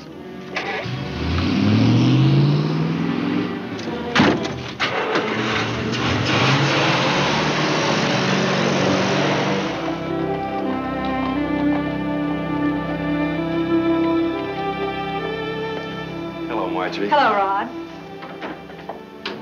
Nice of you to come, Dr. Elmore. Well, Dad gave me quite an argument. I'm glad you persuaded him. When you work on hieroglyphics, you dislike interruption, that's all. Won't you sit down? Marjorie said that you had an important matter to discuss with me, Mr. Stanton. Very important. You know who's financing your archaeological expedition? Are you serious? Never more so in my life. Geoffrey London. That's what I thought you'd say. Did you ever hear of Sir Eric Hazarias? Who hasn't? Why? He's backing you. Oh, my dear young man, I just told you it was Geoffrey London. Geoffrey London is Sir Eric Hazarias. Rod, you can't mean that. I most certainly do. Well, the two men bear no resemblance to each other, whatever. I've seen pictures of Sir Eric. Rod wouldn't say it was so unless he had proof. Sad you're making monkeys out of us, Greb. Yeah, we're following your orders and keeping Elmore from getting into town, then you turn up and start shooting. That don't make sense. I had to change my plans and couldn't reach you. Anyway, none of my bullets came anywhere near you. Yeah, maybe so. But it would have been a nice fix if Elmore and the girls started shooting. Neither of them carry guns. I knew that. Okay, what do we do now? Go over to Tal Shan's hotel. If Tal and Rod go out after Dr. Elmore leaves, follow them. Find out where they're going and make sure they don't get back. Okay. And just before your arrival, confirmation came in special code from the Peace Foundation by radio that the fingerprints of Geoffrey London are identical with those of Sir Eric Hazarias. I asked for proof and you gave it to me. Still somewhat of a shock. Naturally, you had every reason to trust Geoffrey London. Of course, there's only one thing for me to do now. Resign. I wish you wouldn't do that, Dr. Elmore. An archaeologist must be an important cog in Sir Eric's machine. Rod's right, Dad. You want me to continue on as though I know nothing? Yes, and in that way, we have a very good chance of finding out what he's really after. Some element, I believe, needed to perfect a supersonic wave device. That could explain his interest in the possibility that the statue of the glowing goddess is fact instead of legend. What did the hieroglyphics on the tablet say about it? They indicate that the statue did exist, and that it was originally somewhere in the Pendrang temples. That's why Sir Eric was so disappointed when Indra refused us permission to search the ruins. He'd be more disappointed if he knew that Tal Shan had discovered an entrance to a tunnel that apparently has been sealed off for generations. I'd like to see that tunnel. You'll probably have the opportunity as soon as Tal and I investigate it. Well, we won't keep you then.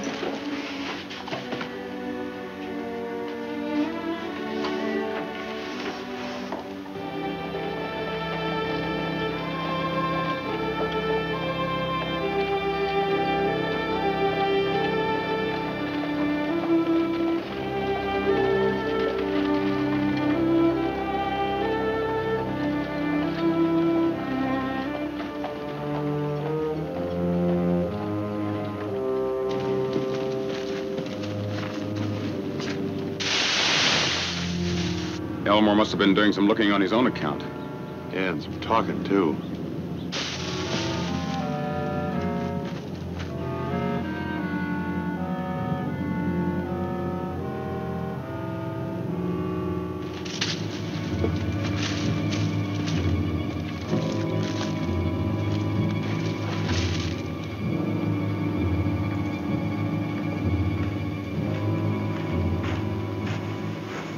Shall we flip for it?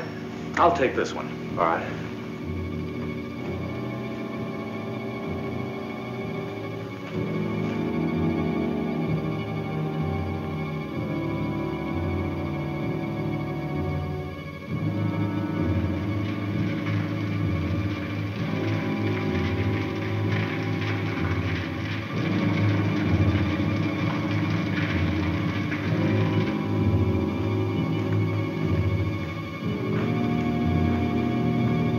They may have separated here.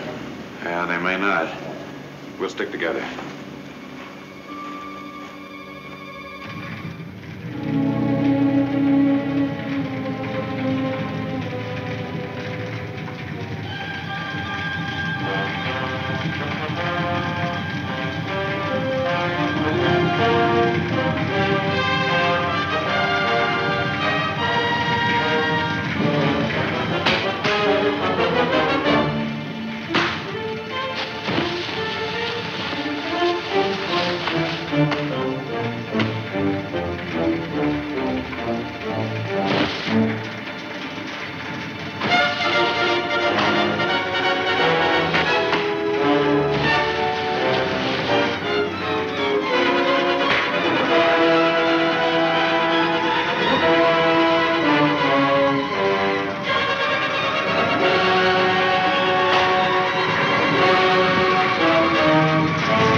messages from Rod Stanton? Not a word since we sent him that special radio code telling him that Geoffrey London's fingerprints are those of Sir Eric Hazarias.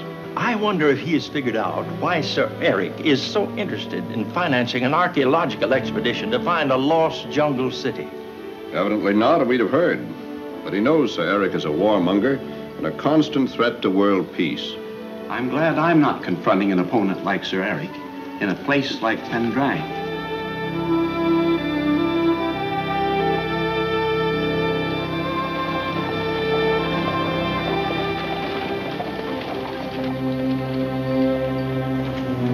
You know, Gaffron,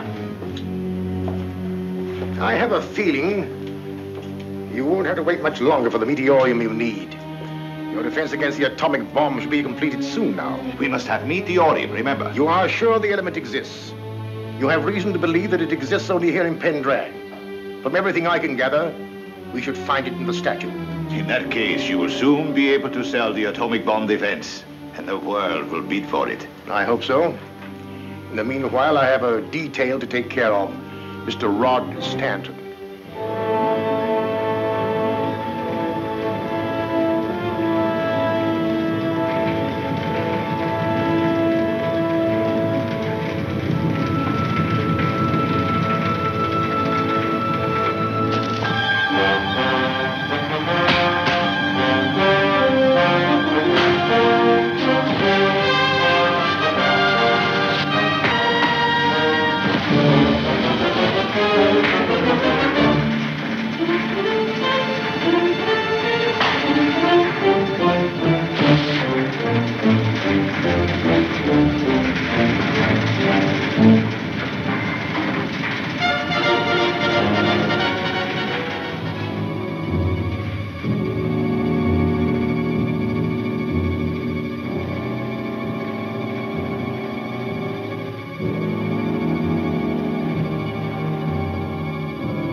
Hotel!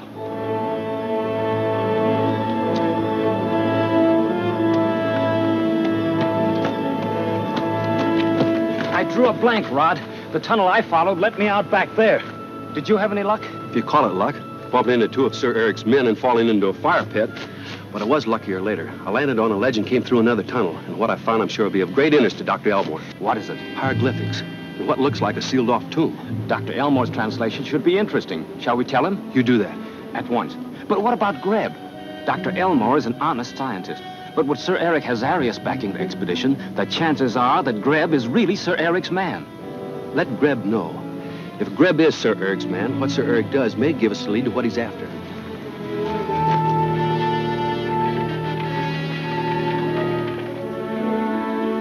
This photograph substantiates Tal Shan's belief that the symbols on that wall are important.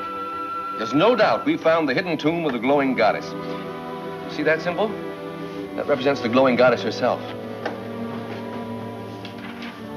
Doctor, what do the other symbols mean?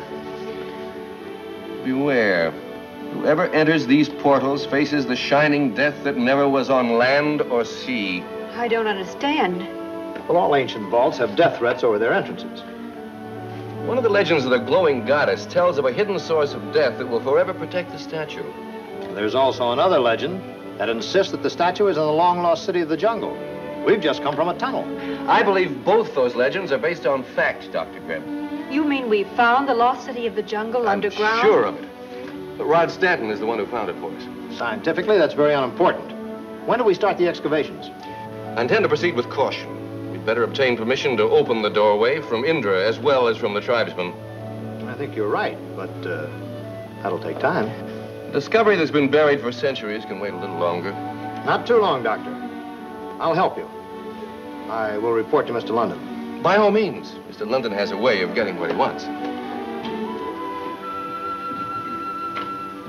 Greb is doing the right thing reporting to Geoffrey London. I wonder if he knows that London is actually Sir Eric Hazarias. Rod Stanton hasn't confided in him, Marjorie. But suppose Sir Eric has. Tal Shan spoke of Stanton's discovery in front of Greb. He wouldn't have done that without Stanton's approval.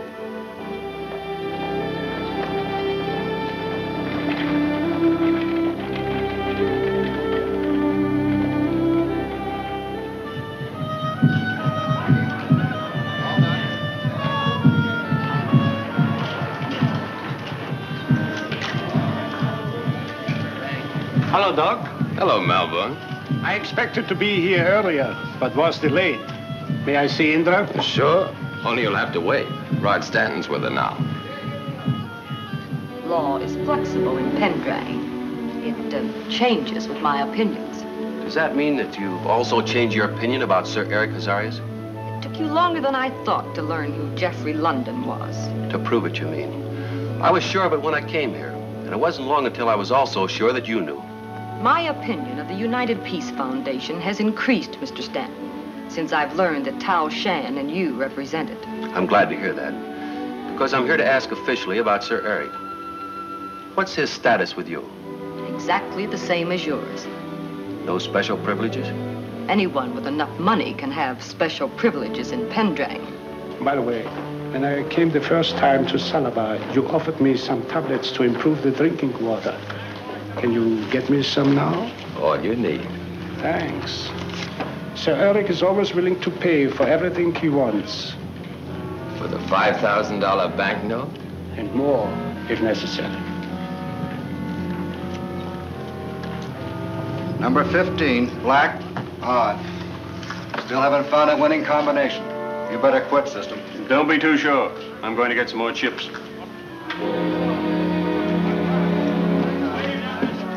Where's Sir Eric?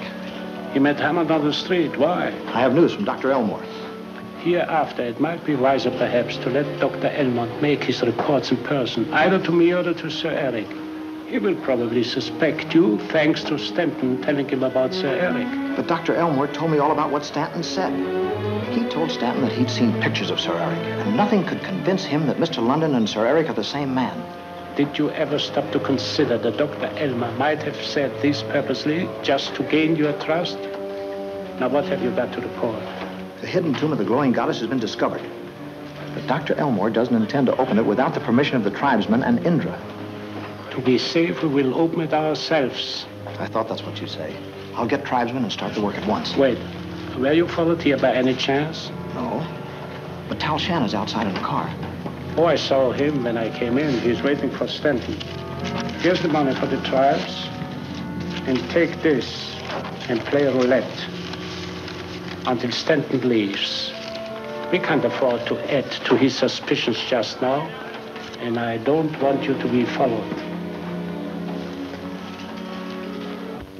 Interested in profits, not in causes. At least I know where you stand.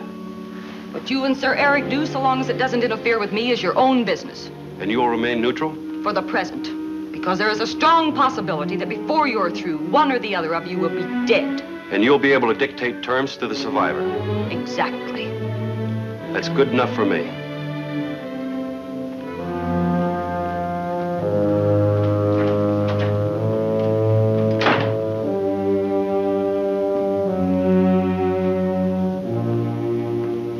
I wonder if it would be worth my while to tell the United Peace Foundation that Sir Eric's secretary, Mr. Malborn, is really the greatest warmonger of them all.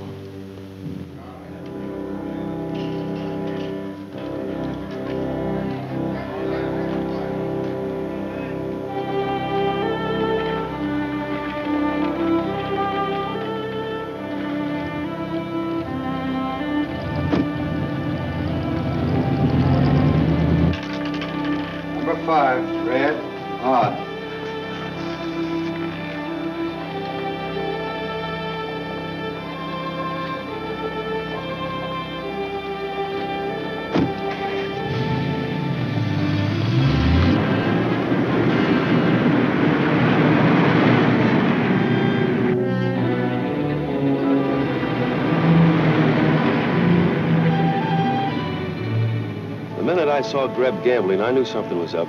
That's not his character. He was stalling, waiting for me to leave. Apparently you're right, because he left the moment he thought we had gone. This time we should be able to follow him without any interference from Sir Eric.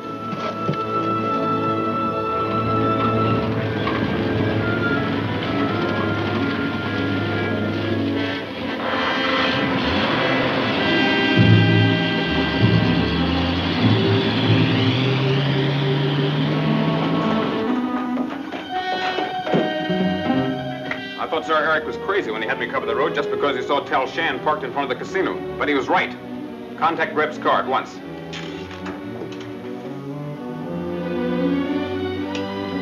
Calling G14. Calling G14. Greb speaking. Rod Stanton is trailing you with Tal Shan. What do you want me to do? Take a roundabout route. Use up plenty of time and wind up at the Galuga Trail. Got it. Then what? Stop your car, get out and go on foot down the Galuga Trail. I'll contact Johnson. He'll have some of our men ready to take care of anybody who follows you. Signing off.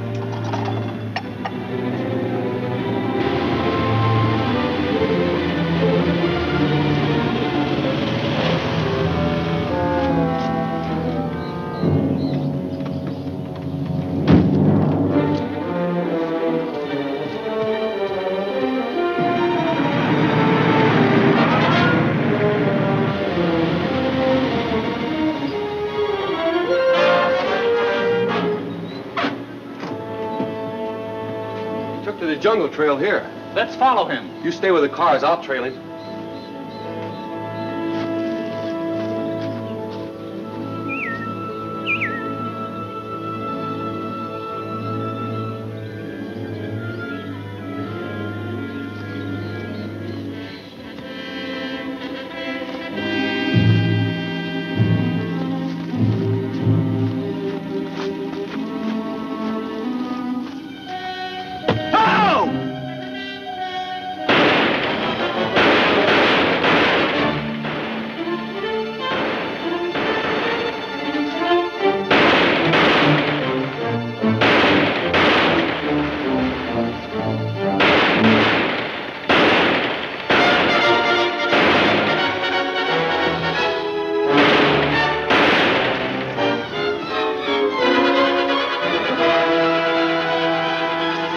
Had me in a tough spot. It was a planned ambush, no doubt of that. Let's get back to the car.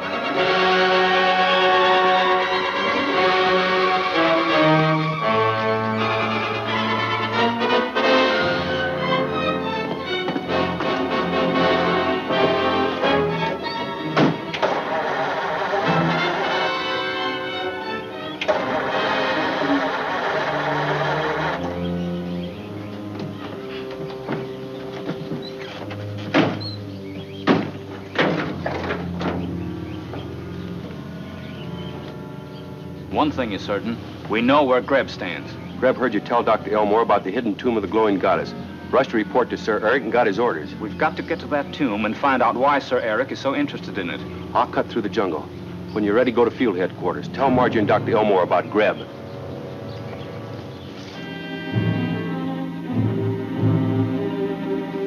The door to the tomb is right through there.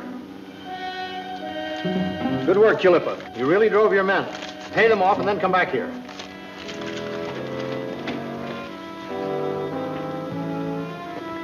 Well, we're ready to open it up. Yeah, but didn't you say there was a death threat written on there? That doesn't worry me. We'll let the tribesmen go in first. Then we won't run into trouble with Indra or the tribesmen. Suits me. All right. Lead the way.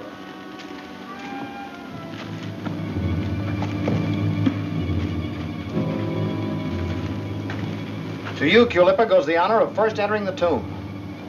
It is well.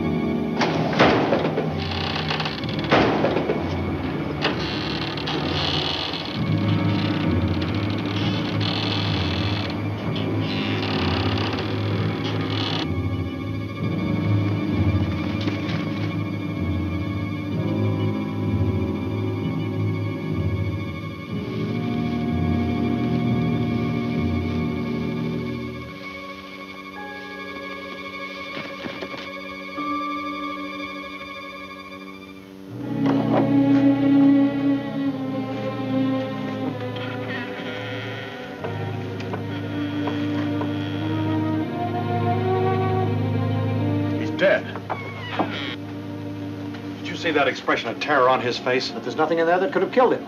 Go in and bring him out. Not me. I'm not going to put a foot in there. Hey, Greb! Greb! What's the matter? Stanton just came out of the jungle and he's headed here, Stanton. No. We'll let him come in and enter the tomb and serve as our guinea pig.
I'm glad to see you, gentlemen, and happy to report that my speaking engagement was worthwhile.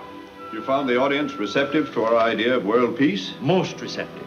The average man and woman want international control to prevent war and hate warmongers as much as we do. Once the nations agree to that, we're really started on the road to peace.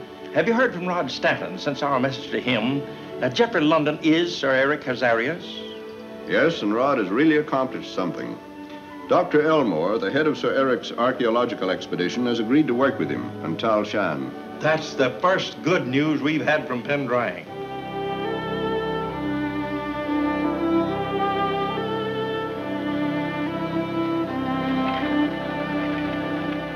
And there can be no doubt that Dr. Greb, who is with you, Dr. Elmore, is Sir Eric's man. No doubt at all. You say that you and Rod separated. Where's Rod now? He should be at the sealed tomb of the glowing goddess. He figured Greb was going there. He's probably right. Then he'll be on hand if Greb opens the tomb. Greb! What's the matter? Stanton just came out of the jungle and he's headed here, Stanton. No. We'll let him come in and enter the tomb and serve as our guinea pig.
that door. I told you before, Grub, I don't want any part of it.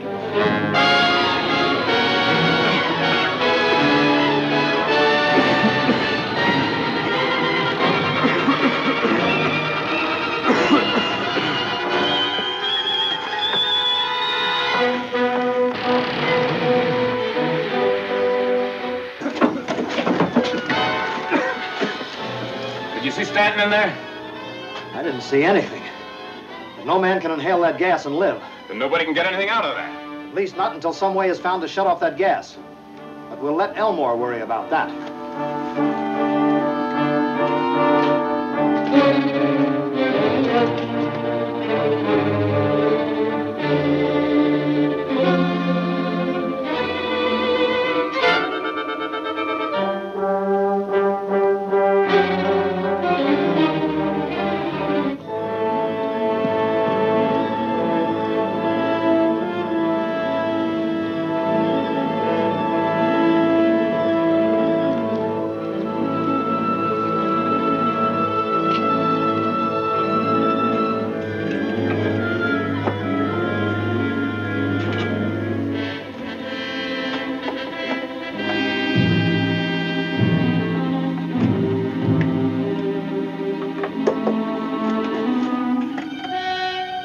There's some kind of poison gas in the tomb of the glowing goddess, Sir Eric. A workman was killed by it before Stanton died. Can the gas be pumped out so we can work in there? If we can find how it gets in. You said there was no gas present when you first broke the seal on the door. Not a bit. The device was installed to prevent trespassing, but it also protects what we want. That rare element that you think is in the statue. With Meteorium, it gives us a perfect defense against the atomic bomb and the world at our feet. Without it, we have nothing but an impractical idea. I know that. Our problem is to make it safe to examine the statue so that Dr. Elmore can go ahead with his work. With Stanton dead, that shouldn't be too difficult. Mr. Stanton, you are kind to stop and talk to me, Mr. Stanton. I find you very interesting.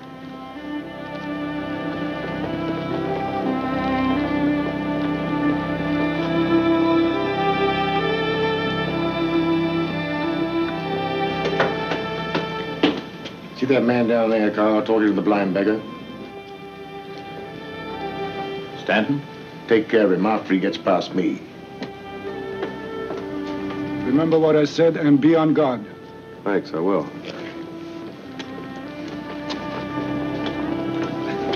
Oh, sorry. The street doesn't seem wide enough for both of us, Sir Eric. You insist upon calling me Sir Eric Hazarias. You're equally insistent on being called Geoffrey London, I know.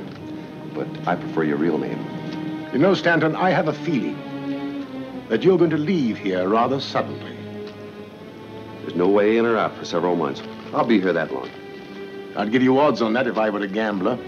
It's too bad you're not. I'd risk a couple of hundred. Time will tell. It usually does, Sir Eric. Confidentially, just between the two of us, I am really Geoffrey London.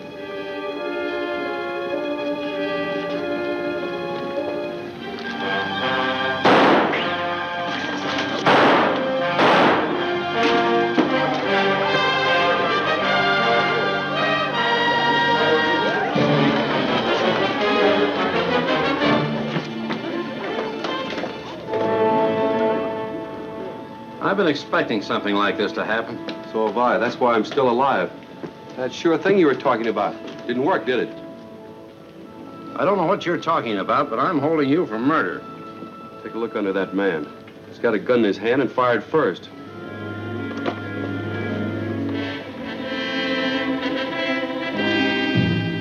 All right, come on, move on.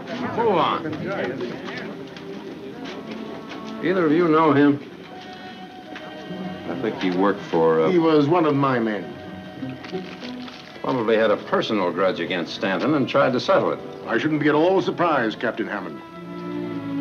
Watch your step in the future, Stanton. We don't like shooting on the streets. Neither do I.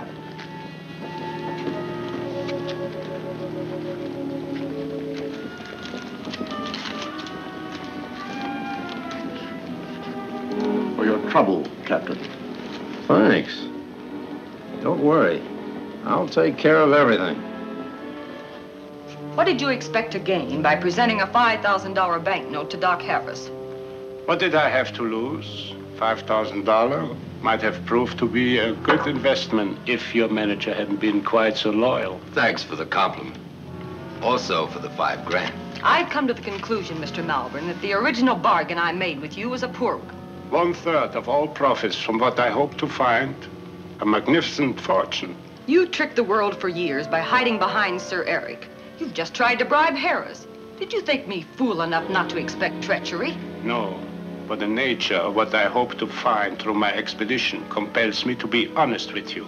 That's better. Something of world importance or war importance? I cannot answer without revealing my secret, and I don't intend to do it. As a matter of fact, it's a part of our agreement. Agreements change in Pendrang, depending upon what I think best for me. My control here gives me that advantage. For the time, it is so.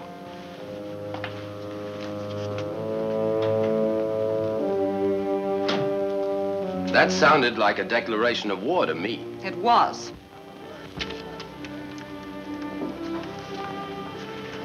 Have they cleaned you out, system? Just about, Mr. Malborn. Somehow my plan of strategy doesn't work the way it should. Keep trying. If you need some more cash, look me up. Well, I don't know how to thank you. Forget it. Maybe sometime you can do me a favor. With all your authority, Indra, he could make trouble. Perhaps. But Mr. Malborn has no ally, and I can have two. Rod Stanton and Tal Shan? Count them as one. They're dependable, represent a very powerful organization, and could prove a deciding factor should I need them, and they aren't interested in profits. Okay, for one, but who's the other? Dr. Elmore, an honest man, a friend of Stanton's, and the one person sure to know what the expedition finds. Professor Greb is a scientist with an excellent reputation. He's been with me since the beginning of the expedition and has proved to be a most valuable and cooperative assistant. But would Rod or Tal Shan have said what they did about him if it weren't true? Their suspicions about Greb are as unfounded as those about Geoffrey London being Sir Eric Hazarias. Well, nevertheless, if I were you, I wouldn't let Geoffrey London see the translation of that broken plaque until you're definitely certain. Now listen to me, Marjorie. Oh, let's not argue, Dad. But for once, be guided by me. Stop that. Promise?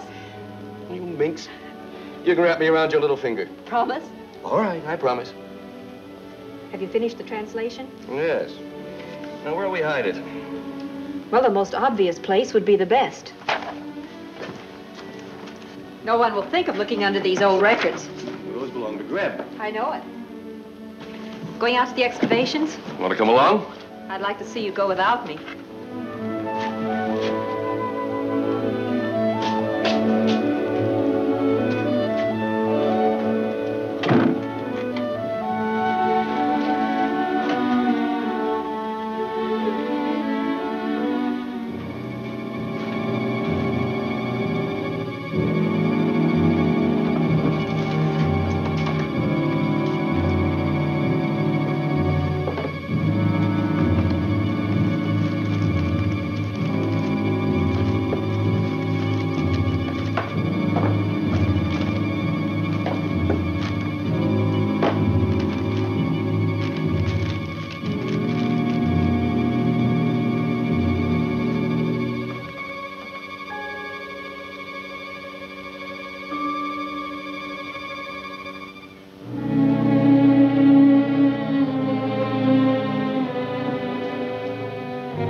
Your plan worked.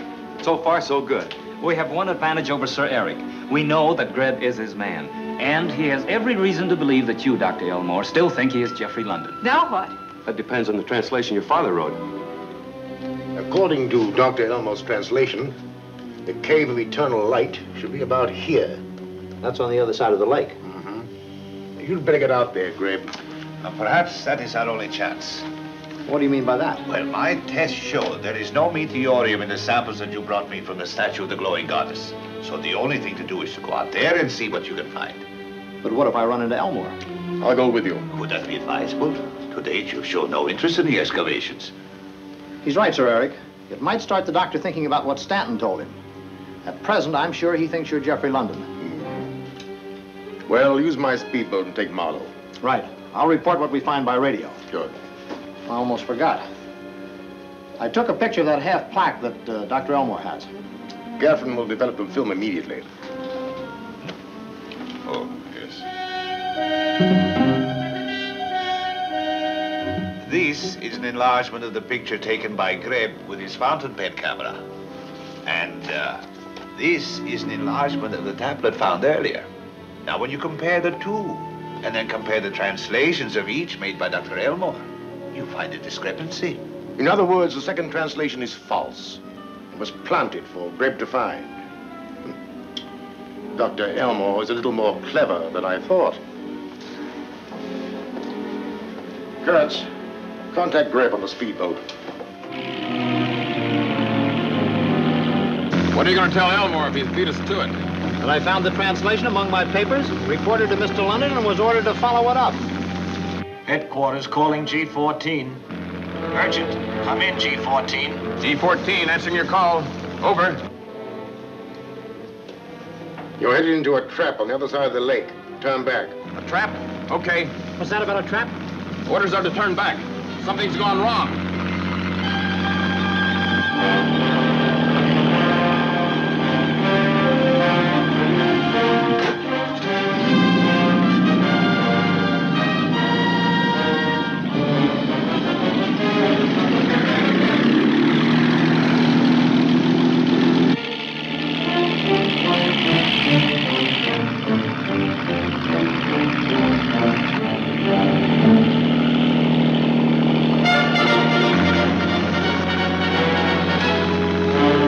There's a boat following us.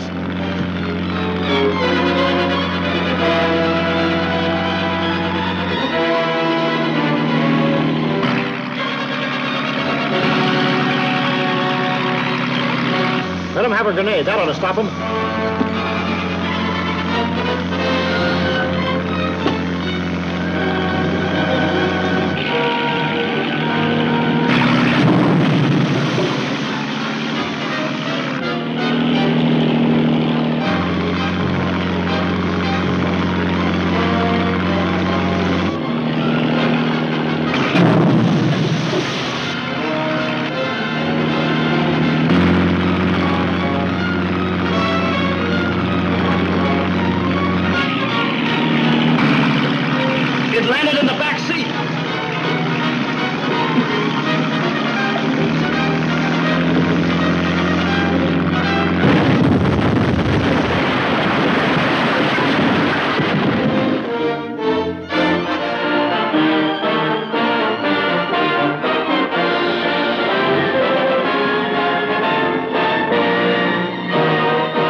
without, I think, arousing any suspicion by our interest. I have all the data on Pendrang. The cause of world peace, international trust and respect will be handicapped if Rod fails to stop Sir Eric in whatever he's up to this time.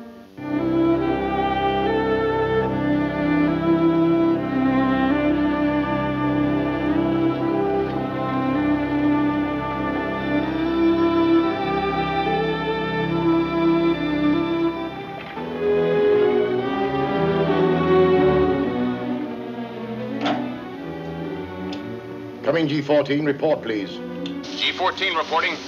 We're being chased by Rod Stanton and Tal Shen in another speedboat, and they're catching up. As soon as they get close enough, I'll chuck grenades at them. Signing off.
Supposed to be for us, Dr. Greb, but it really backfired. Sometimes, Marlowe, you're almost witty. Backfired is right.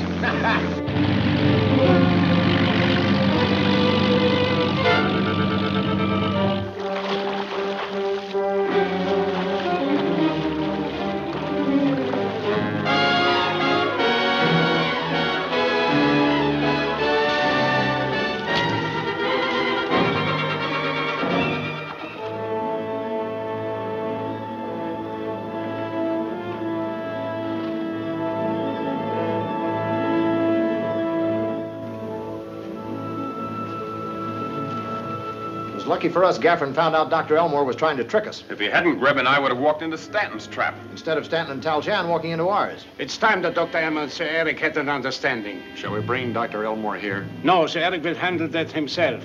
You and Marlowe will go with him.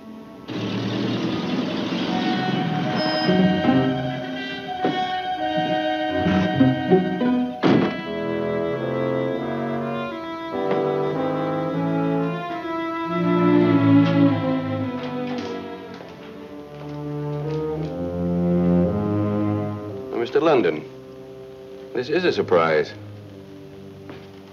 I thought it about time to visit you. Where is Miss Elmore? Marjorie's up at the diggings, photographing some ancient artwork just uncovered. I came to see you about the translation of that last plaque you found. Oh, yes. Very interesting. It's not complete, but I consider it one of the most important discoveries of the expedition. I made an important discovery too, Dr. Elmore. Indeed? Yes. There was a mistake, almost a fatal mistake, in your translation. Pardon me, Mr. London. There are only a few archaeologists in the world who know enough about such hieroglyphics to question me. You are not one of those scholars. Oh, I'm not questioning your scholastic qualifications, only your motive. Now, why did you deliberately include false information? I might almost believe it was some sort of a trap. It was a trap, Mr. London. A trap in which I was hoping to catch the greatest enemy of world peace, Sir Eric Hazarias. That explains it. As soon as men like you learn my real identity, they invariably jump to a false conclusion. Surely you don't deny that you've earned your great but dubious reputation. That's exactly why I have financed your expedition under an assumed name, in the hope of proving that I have been sorely misjudged. My only purpose is to benefit humanity, to help make the world a better place, to convince people by this action that I am not the apostle of disaster that they believe me. I don't believe you. And I don't know what lies behind your interest in this expedition, but I do know that I won't be a party to it.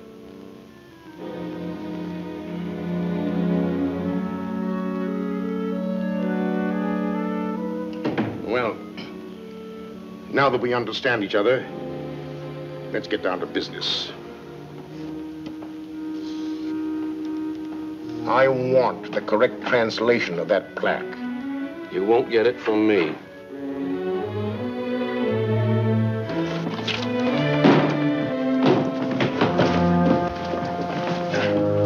Now, Dr. Elmore, I'm going to take you where you'll be only too glad to do what I want. Was a rumpus here of some sort. Dad isn't here. I wish I hadn't gone down to the lake to meet you. If only there was something to tell us what happened.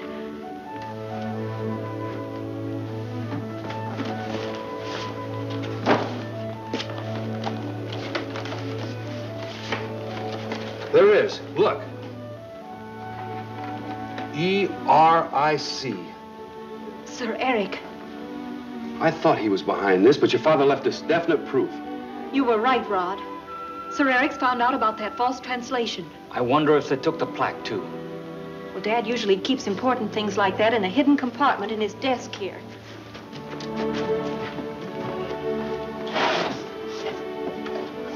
That's what we've been waiting to find out, lady. I'll take charge of that little item now. Well, there's nothing here.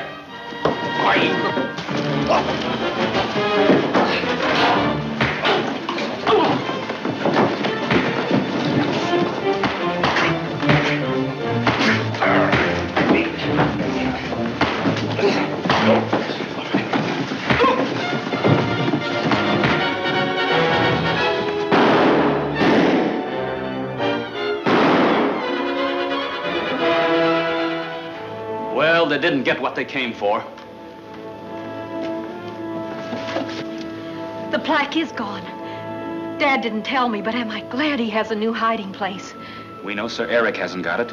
He wouldn't have left Marlowe and Johnson here otherwise. But he has got Dr. Elmore. We'd better see Indra.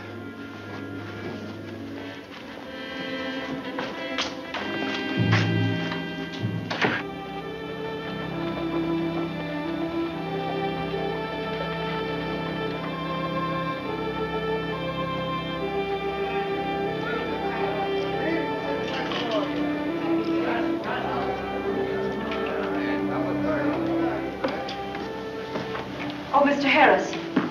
Is Indra in? Yes, but busy. My father's disappeared. Indra already knows that. Mr. London is the back of the doctor's expedition is very much concerned. I can't understand why you, of all people, are so upset about Dr. Elmore. He's the head of my expedition. If anything happens to him, it might reflect on me. Not on you, Malborn. You're too clever. You've been hiding behind Sir Eric in this, like in everything else. As you alone know, Indra.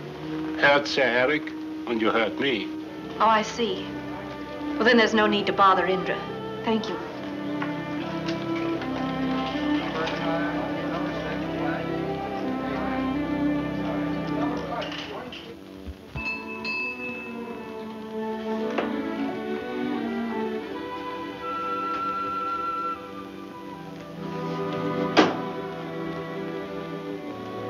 Isn't Mr. London here? No. But can I help you? I'm his secretary. Mr. Malborn, I'm Miss Elmore. Yes, I know. Thank you, but there isn't anybody but Mr. London I can turn to.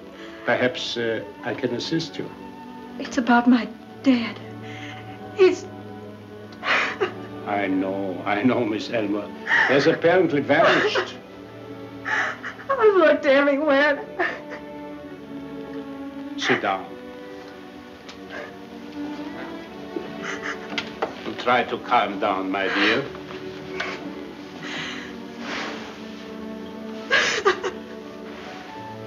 The police have been notified.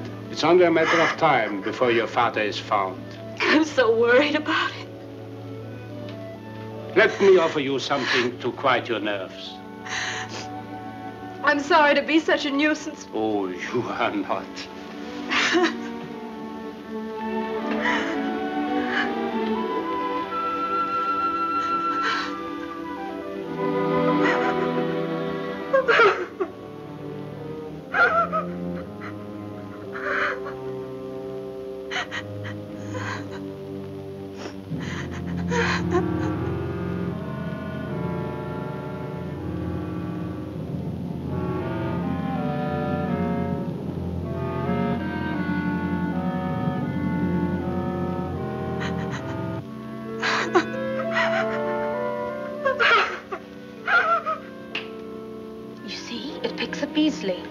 I hope no one saw Marjorie plant that microphone. My husband, Tal Shan, is near Miss Elmore, and if I were she, I'd feel safe.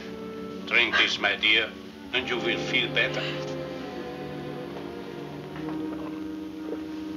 But what could have happened to Dad? I don't know, but rest assured that Mr. London will do everything in his power to find out. Somehow I feel a little better. Thank you for your consideration, Mr. Malborn. Oh, it was no trouble at all, Miss Elmore. You're such a comfort. And if I find anything out about your father, I'll let you know. I'm sure you will. But I'm going to start pestering Captain Hammond. He takes things too easy.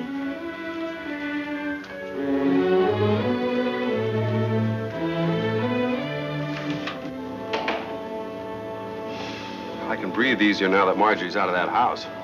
She's a brave girl. So are you. I'd like to watch her working on Hammond. He's going to have to do some real detective work in self-defense. Unless Captain Hammond is cooperating with Sir Eric. Yeah, Dr. Elmore is a stubborn fool.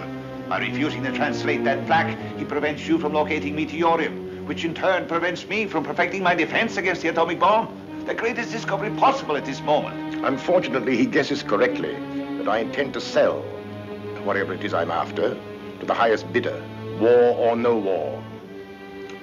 I can't trust him. So Dr. Elmore still refuses to make the translation. What are you going to do now, Greb? There's only one thing to do. That's why I'm here. You let me go to work on that, Doctor. I know a few tricks. That's the general idea, but it depends on what Sir Eric decides. Sure thing. How did you pick up that conversation? I don't know, sir. I was fishing for news. Ever hear anything that went on upstairs before?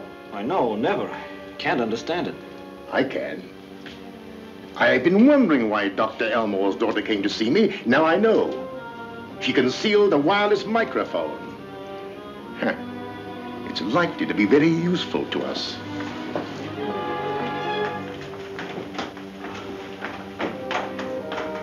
Now we're getting someplace, Lakana. We know that Geoffrey London's an alias for Sir Eric Hazarias, that Sir Eric has Dr. Elmore, and that Greb, like Marlon Johnson's, working for him.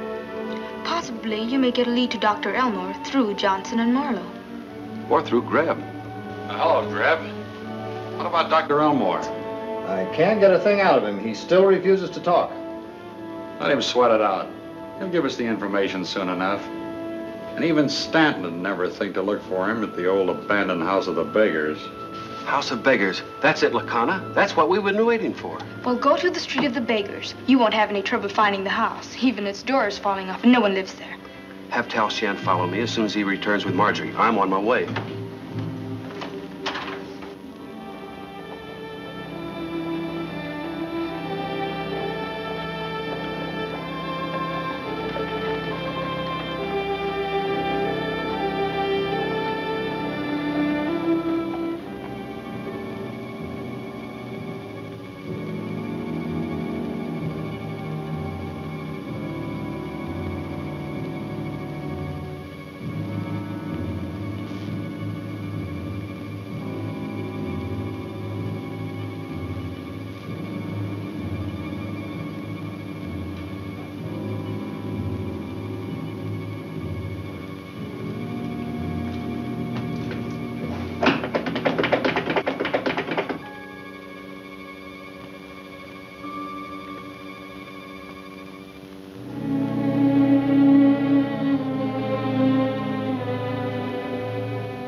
Calling headquarters.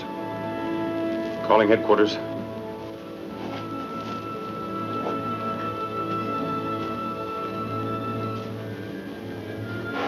Even getting rid of you, Stanton, presents difficulties. I had hoped to use the House of Beggars to demonstrate to Dr. Elmore the futility of resisting me. As it is, I fear I must sacrifice it in order to prove to you that radio microphones hidden in chairs by pretty young ladies are very dangerous to those who have put them there.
To live in if Sir Eric or men like him ever get control of the atomic bomb. Just what this organization has been striving to achieve. Vigilant awareness in the cause of world peace. A message in special code from one of our agents working with Rod Stanton in Pendrang. From Tal Shan? No, from Tal Shan's wife, Lakana. There is no doubt that Geoffrey London is Sir Eric Hazarias, and that Sir Eric is responsible for Dr. Elmore's disappearance.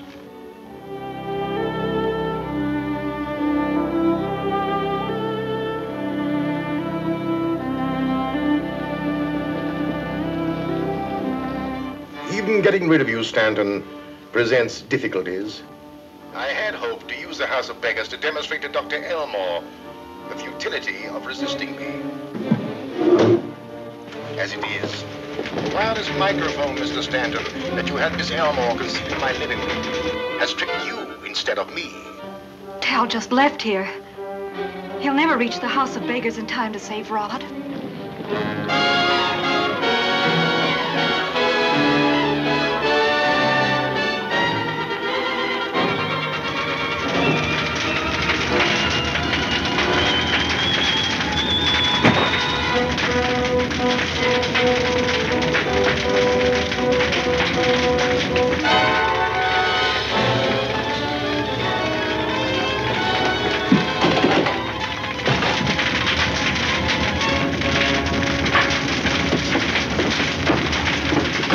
Come on, let's get out of here.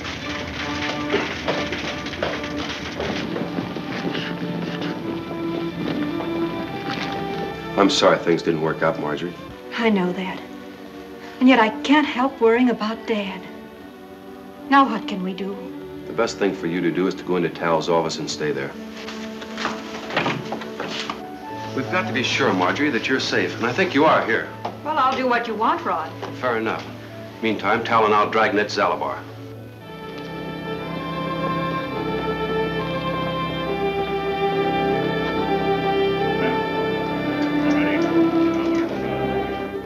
And ever since we received word of Dr. Elmore's disappearance, my men have been searching Zalabar from one end to the other.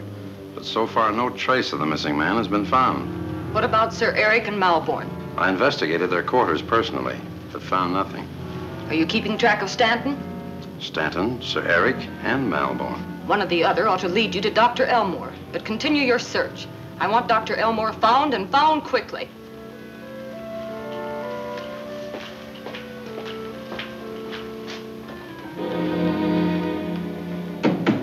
Indra, mind telling me why you're so interested in Dr. Elmore?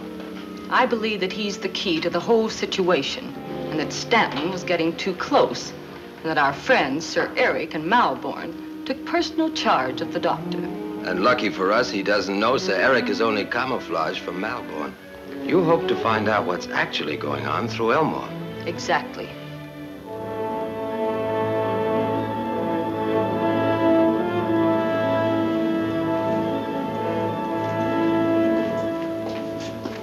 Open up.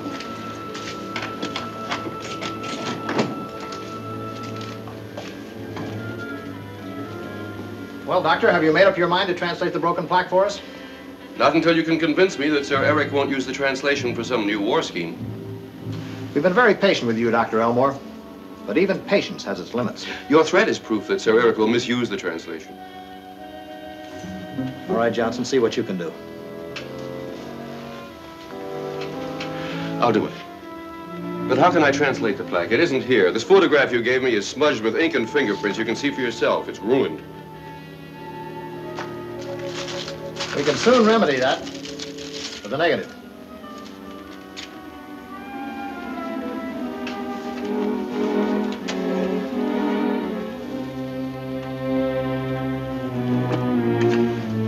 There's your answer, Greb.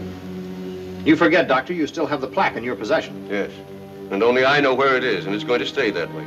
I can make him talk. I'll handle this, Johnson. Doctor, we'll give you just a little more time to decide to tell us where that plaque is hidden, and then... The answer will still be the same. We'll see. All right, Johnson.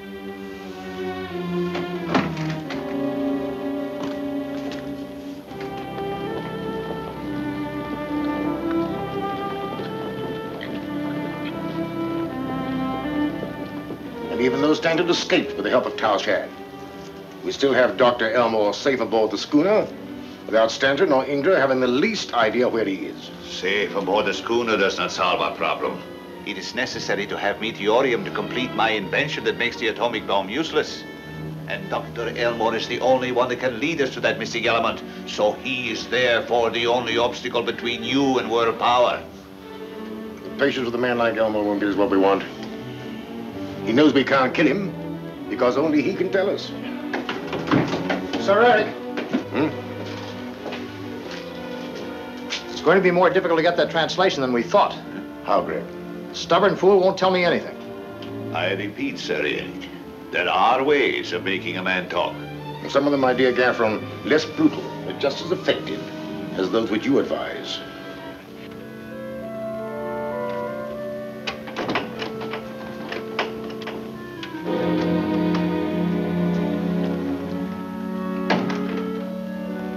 Hello, Governor. I hope you've got your stomach all set for some of this hot mulligan. It's the cook's specialty. Well, thank you. Hubert's the name, Governor, Hubert. And I ain't got much liking for the name anyway. I think it's a very nice name, Hubert.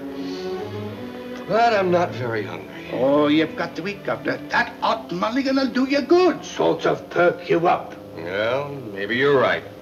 There you are, sir.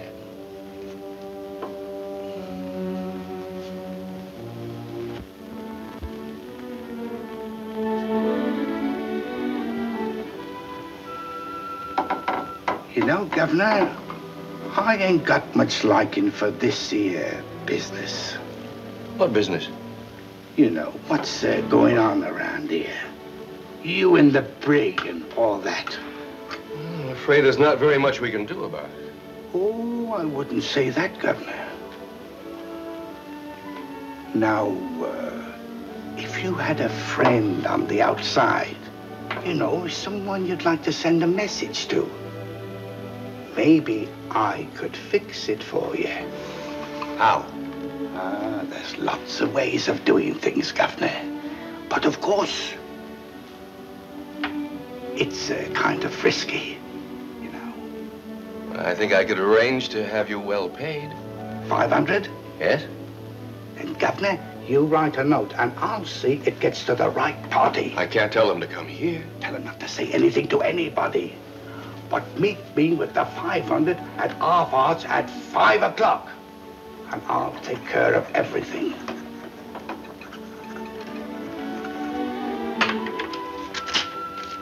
How's this, Hubert? It's to my daughter. Well, that's fine, Governor. Do they ever ask you any questions or search you when you leave the boat? Come to think of it, they do every once in a while. Then I'll just slip this note in with these cards and put them in the box. Good. They'll never suspect there's anything wrong with a deck of cards in your pocket.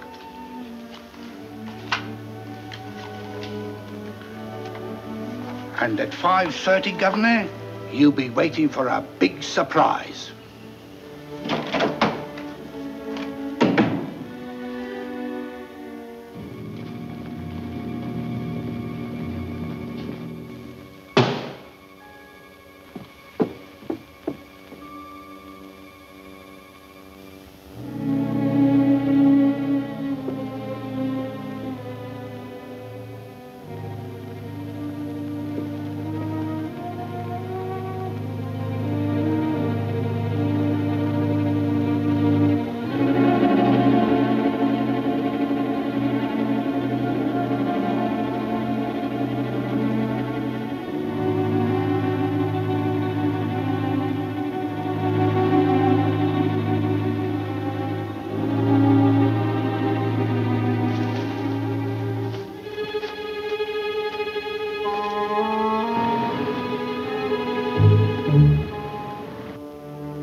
Here's the big surprise I promised you, Governor.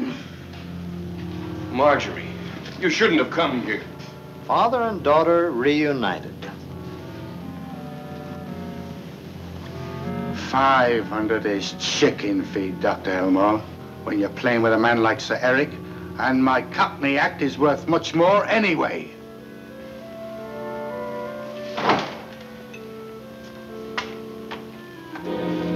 We know you care nothing for yourself, Doctor, but your daughter is a different matter. I'm sure you'd prefer telling me where that plaque is and translating it than to have anything happen to her. Don't listen to him, Dad. It's better that you and I should suffer than to let Sir Eric go on with a scheme that would bring suffering to millions. Like father, like daughter. You both have that same stubborn streak. It's just that we don't approve of Sir Eric or anything he stands for.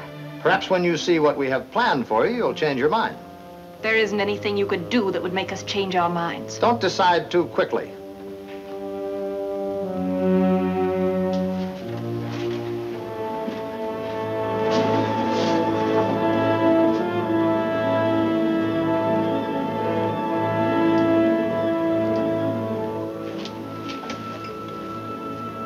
Observe these small elephants closely. They're very interesting. When they meet, I think you will find it a very forceful argument.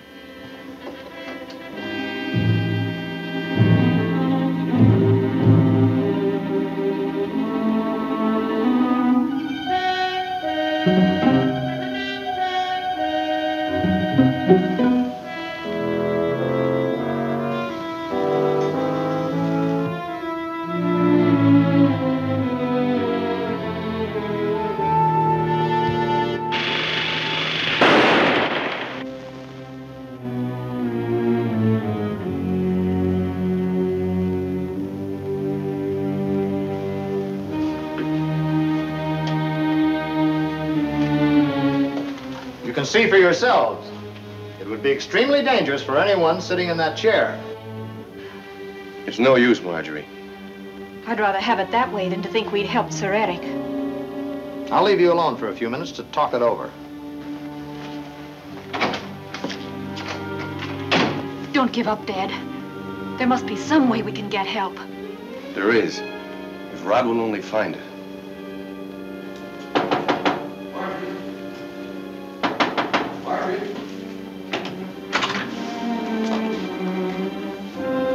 We should have figured something like this would happen. She didn't come through the lobby. There's your answer.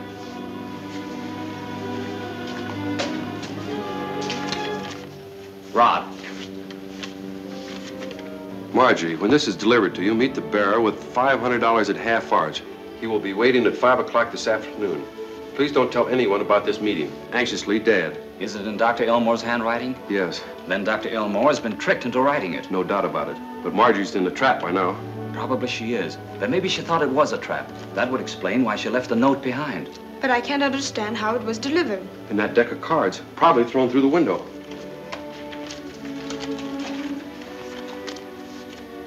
Here, let me have those, Tal.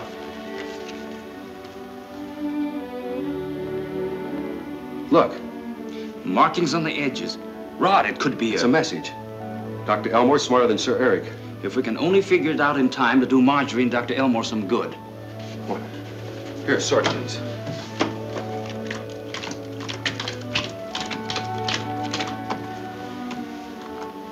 Spades on top, ace to the king. Hearts, clubs, and diamonds. That's the way they're usually packed. Now we'll see what's what. This is it, Tal. Schooner. Schooner? Here in Mountain Lock, Pendrang? It was built for river trade, but was never practical. It's been rotting for years down in the basin. Maybe impractical as a schooner, but not as a hideout.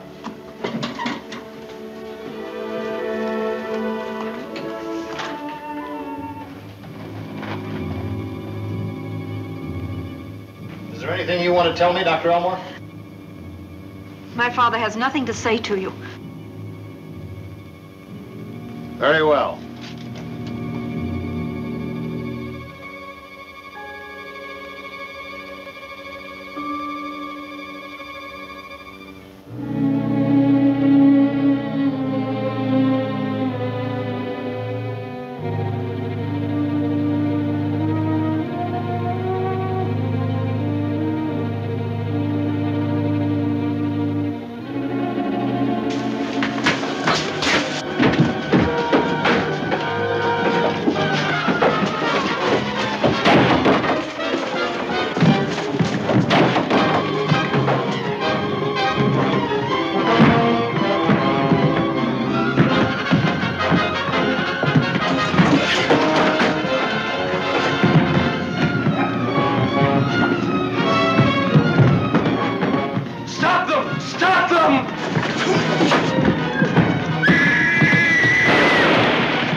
This transcript of Rod Stanton's code report by radio from Pendrang is astonishing. Sir Eric Hazarias is not even pretending any longer that he's Geoffrey London, but is holding Dr. Elmore, his own archaeological expert, a captive. It's typical of Sir Eric. Take what you want, law or no law. The warmonger who steals peace is the worst of all thieves. Fortunately, in this case, we have our own unofficial policeman, Rod Stanton, after Sir Eric. Dr. Elmore found out the truth from Rod, refused to continue, and so has disappeared.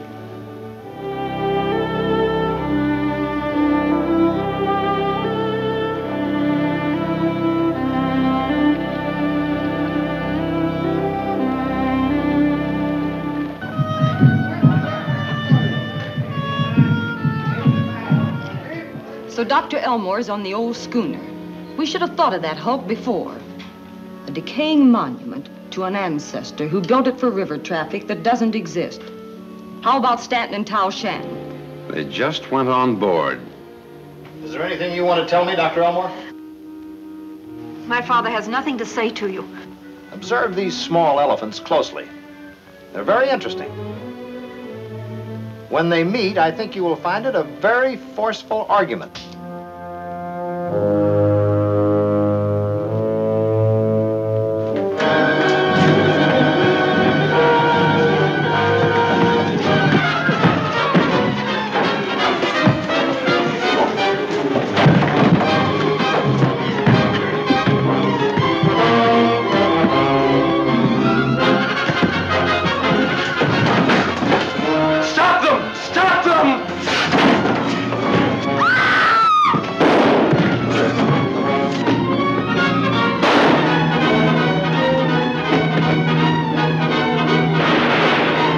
I'll take care of Marjorie. She's all right. You untie Dr. Elmore.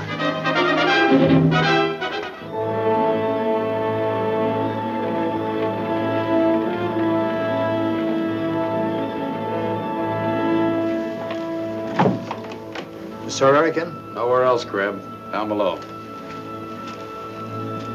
And this radio report from one of my agents states that many nations are vitally interested in your invention. Yeah, they ought to be. It's a perfect defense against the atomic bomb. But my device depends on Meteorium, and you haven't got it for me yet. We're the only people who know that it exists in fact, instead of in theory. And exists only here, in Pendrang. But until you can make Dr. Elmore translate the hieroglyphics that will tell us where it is hidden, I cannot finish my work. Stanton and Tal Shan got Dr. Elmore and his daughter away from us. Oh, you fool! They took us by surprise. Now our hands are tied. We can do nothing. Our hands are never tied, Gaffron. Remember that.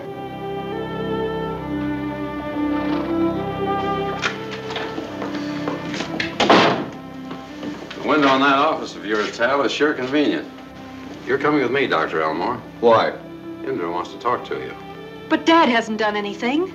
Don't get me wrong. I'm not arresting him. Captain Hammond only uses the window on unofficial business. But when he's going to arrest you, he comes through the door.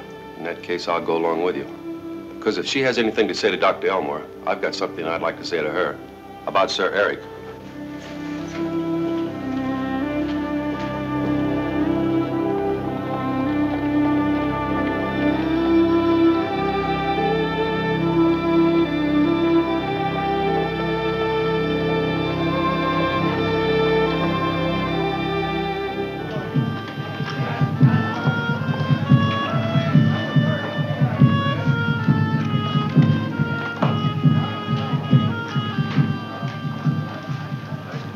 So, the lost is found, Dr. Elmore.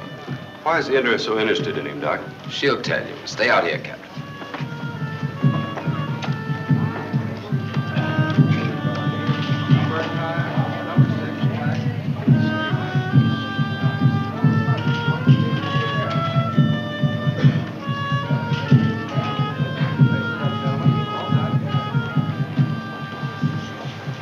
We'd like to have a little talk with you, Hammond.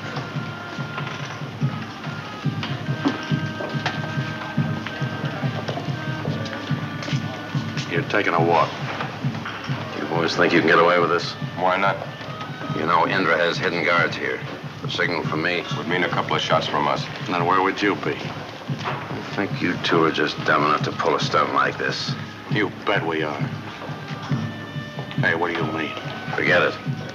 Where do we go? Just up the hill away.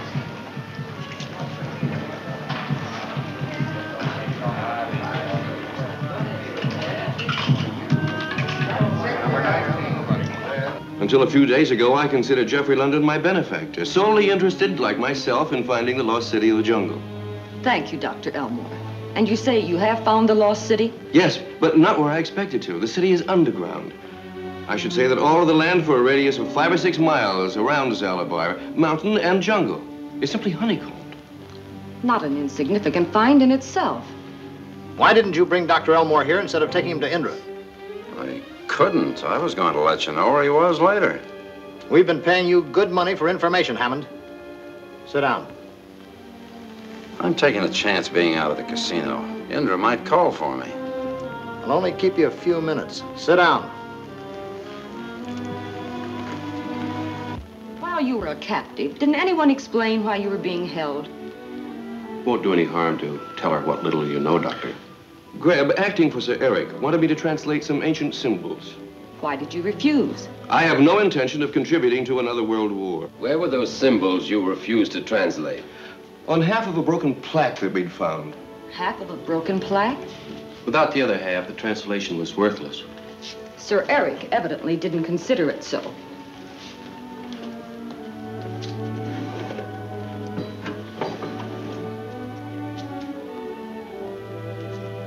Here's half of a broken plaque that's been in my family for generations. The light that never dies. Rod, this is the other half of the plaque that we have. Go ahead with the translation, Doctor. It should be interesting. There are certain hieroglyphics which I recognize, but there are many others which would take me a long time to translate. Gentlemen, let's be sensible. We're all after the same thing, to find out what it is Sir Eric wants. If you would assure us that whatever we find will be put to constructive use. Constructive use? It will be put to no other. Where is your half of the plaque, Doctor? It's behind a loose board in the wall at the field office. That does it. One of the impractical qualities of all true scientists, Doctor, is their belief that people in general are just as honest as they are. You will remain in my custody until Captain Hammond brings me the plaque. But if you try to make me translate the plaque, you'll be wasting your time just as he did. We'll see. Have Stanton put in jail for the time being. Indra is still in control here. I'll tell Hammond to get the plaque. All right, Stanton.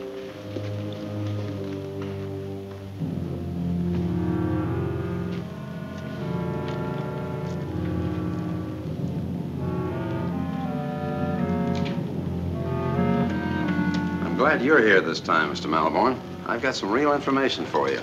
Stanton's in jail. Sir Eric would like to hear that. What more? I, know the location of the plaque that Elmore has.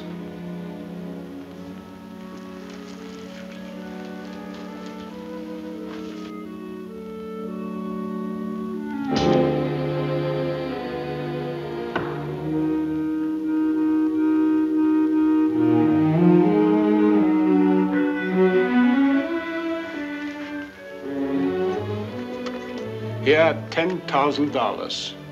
Where's the plaque? Hidden behind the wall at the expedition headquarters. It'll better be there. Sorry now, I didn't hold Johnson and Marlowe here. Where are they? On the way back to the excavations. Marlowe keeps always in touch with us over the radio. Let Kurtz tell him what to do.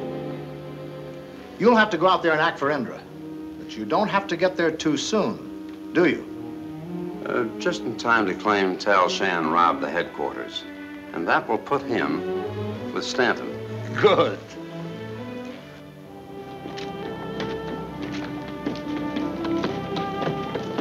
Tal Shan. I am sorry for not speaking. I was thinking of something else. Rod Stanton, your friend? Yes. You do not have to go into the casino to learn about him. You have news? He has been arrested. Dr. Elmore, too? No, he is still in the casino, but nobody can reach him without Indra's permission. Where is Rod being held? At the Pendrang jail.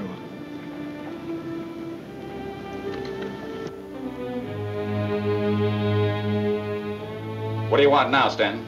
Will you send a message for me, Constable? I'm alone here. Can't leave. I'll make it worth your while. All I want to do is let my friends know where I am. It's no use. Orders are no messages. Who'll know about it? Nothing goes on around here that Indra doesn't know about. You're missing a big chance to make yourself some easy money.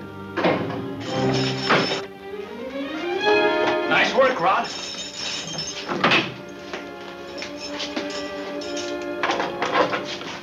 Get in there. Where's the car? Over on the road.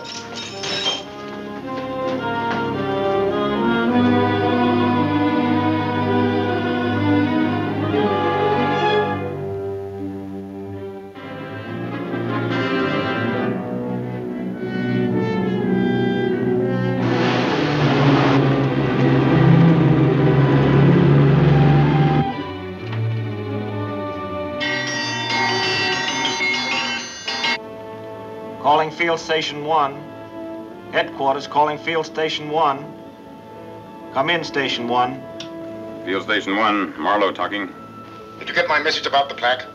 Johnson and Bellows have gone after it. Stanton knows about it. I just heard he's escaped from jail. That means he's on his way out there now. Johnson and Bellows should have it and be out of there long before he arrives. In that case, fix a booby trap.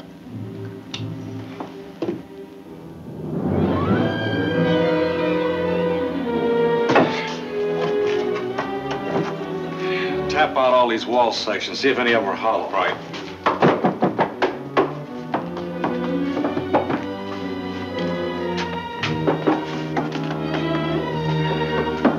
Here, give me a hand with this.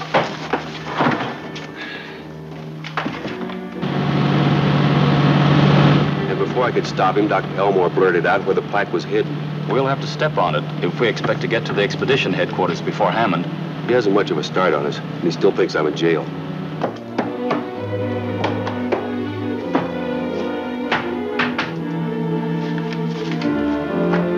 Here it is.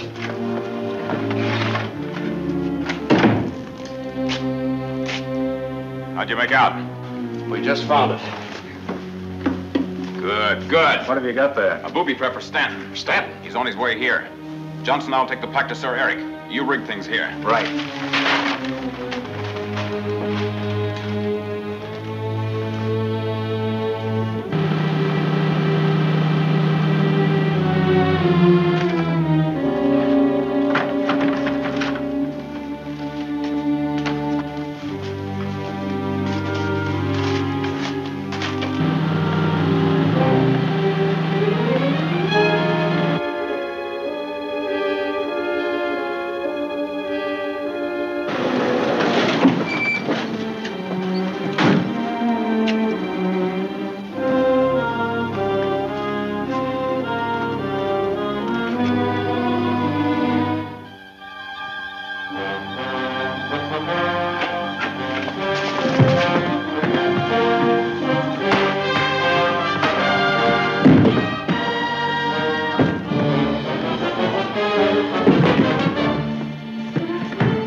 completes our notes for our next broadcast.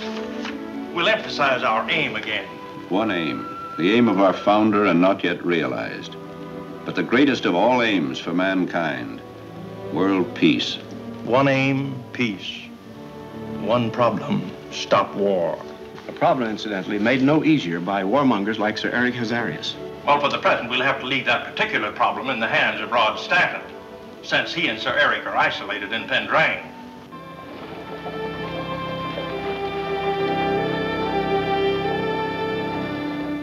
Calling Field Station 1. Headquarters calling Field Station 1. Come in, Station 1. Field Station 1, Marlowe talking. Did you get my message about the plaque? Johnson and Bellows have gone after it. Stanton knows about it. I just heard he's escaped from jail. That means he's on his way out there now. Johnson and Bellows should have it and be out of there long before he arrives. In that case, fix a booby trap.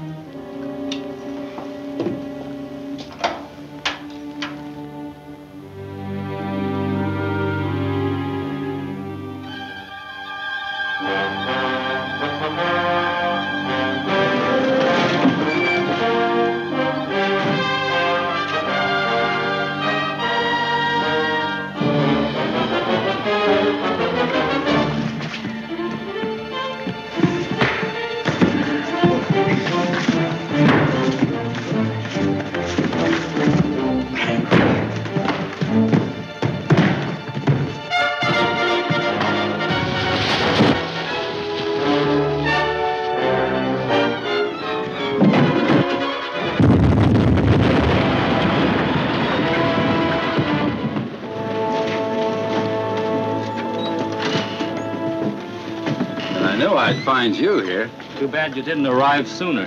What about the plaque that was in that office? That's what Tal means. Somebody beat us to it.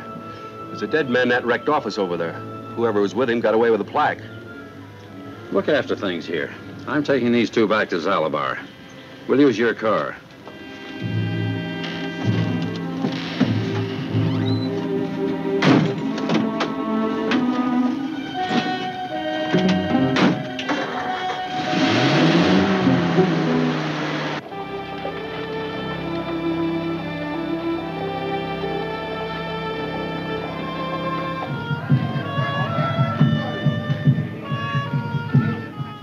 Hammond searched Tal and me and found nothing. That's right, but it doesn't prove anything. The portion of the plaque Dr. Elmore had hidden was useless to us without the other half you have. And you mean you were going to bring that portion back to me? What other choice have we, as long as you hold Dr. Elmore a prisoner? You mentioned Sir Eric a moment ago. Is the man in back of the theft of the other half of that plaque. That's what I want to investigate. That's all, Hammond. You said before you planned to bring the plaque here if you got hold of it. Does that still stand? Yes, because Dr. Elmore's here. But you must also agree to one condition. You're in no position to make conditions. Just the same, I'll make one. If I'm right and get the plaque from Sir Eric, and Dr. Elmore translates it... You want a copy of the translation? Granted. It should reveal what Sir Eric wants in Pendrang. You're on your own, gentlemen. Tal and I understand, thank you. But how about Dr. Elmore? He's safer here than any place in Pendrang. Let's call it protective custody.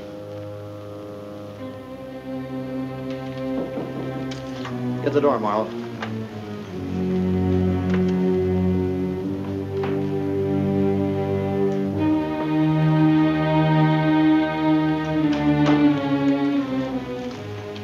I came to see Sir Eric, but you'll do, Mr. Malborn. Thanks, Hammond.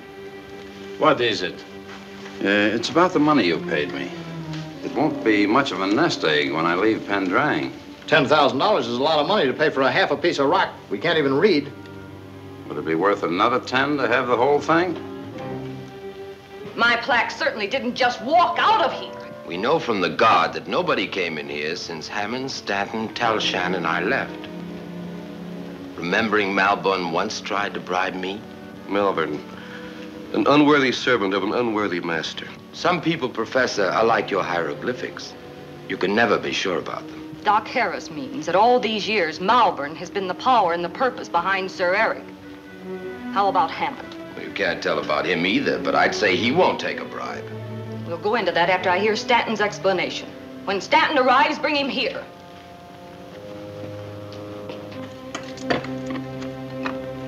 There it is, Greb. Complete. Where did you get it? At the casino. It's been in Indra's family for years. It just dawned on me that this is what you wanted, so I took it. Now we have to get a hold of Dr. Elmore. There isn't a chance of that. But maybe I can help you in another way. How much? About 25,000. How much? 15 would be about right. Johnson, give me the other envelope in the safe.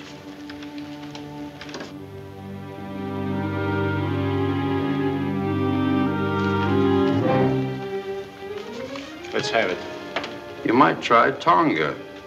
Tonga? The tribal chief can read the ancient sign language of Pendrang. Do you know the way to Tonga's village? And Sir Eric and you have to take charge of that. Thank you, Mr. Malborn.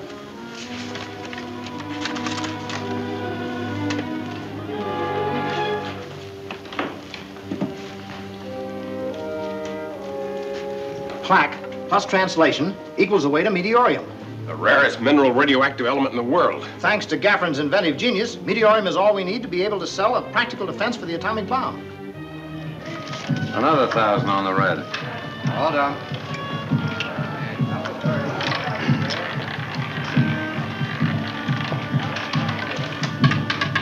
It's number 2, black and even. Hello, system. How about a drink? No, thanks. But I might take a job. Game finally break you? Not quite. But you must be paying good wages for little work. What gives you that impression? The way Hammond is tossing money away, he must get it pretty easy.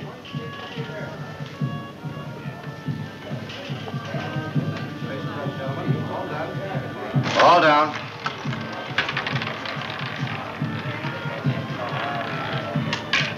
Number 11, black, odd.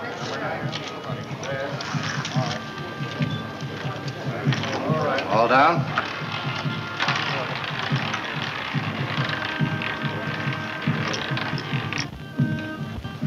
Sit down. I hate to ask you, Hammond, but I'm a little short. Could you let me have a couple of thousand? Why, sure, Doc. No trouble.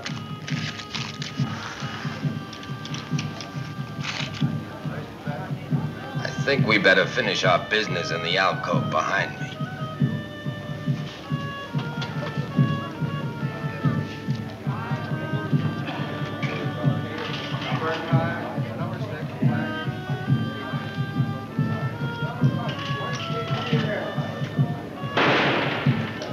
All down. 100 on 3. Number 3, red, odd.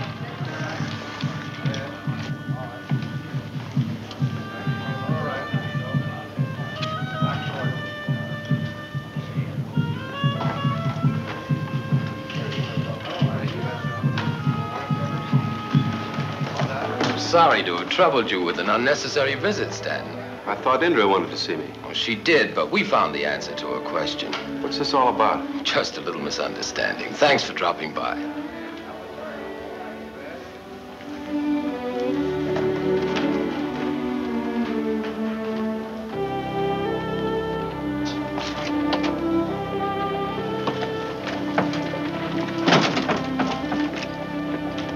Wonder what that was all about.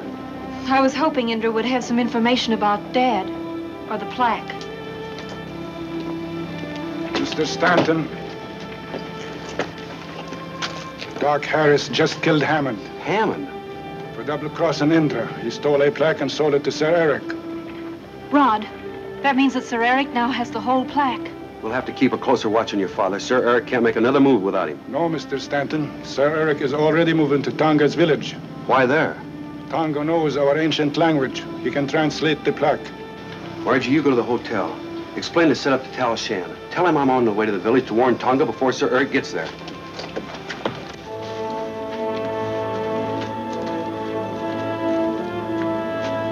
Wait a minute. What's the trouble, Greb? Beyond here is forbidden territory. To go farther without tribal consent means death. We must wait. Nonsense. I want a translation of that plaque, and I'm not waiting.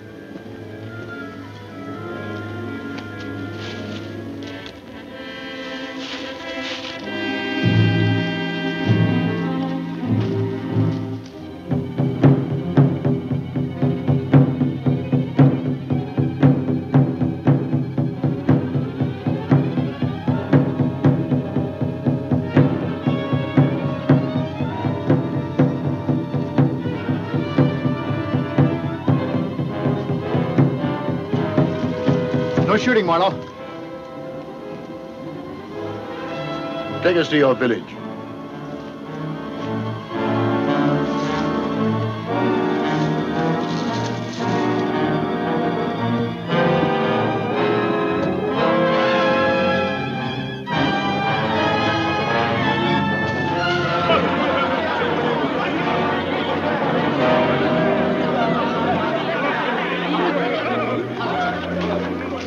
Why do you come here, strangers, without consent? We speak for our great leader, Sir Eric Hazarias. who comes now in search of Tonga, the mighty chief. What is so important that you violate our laws to speak to him? Sir Eric needs the wise counsel of the all-knowing Tonga. His wisdom is common knowledge in Pendrang. Speak. This plaque contains mysterious symbols. Our leader brings it. This is a long-lost talisman of the eternal sun. You are the sun messenger. What is your command, sun messenger? The sun messenger desires to know the meaning of the symbols on the talisman. I cannot tell you their meaning without first consulting with the council of the elders. Our leader has need of haste. He desires to stop enemies who threaten you with danger.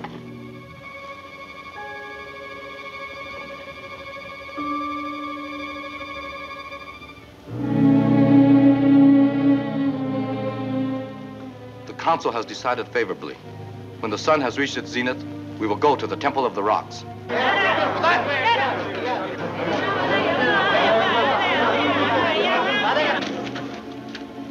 This man is one of those the great sun messenger warned you about. Sir Eric's your enemy. Silence.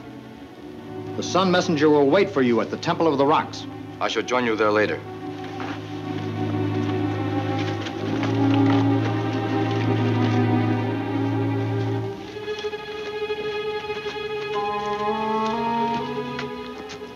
We must leave the trail here. This marker is watched. Can we get around it? Yes.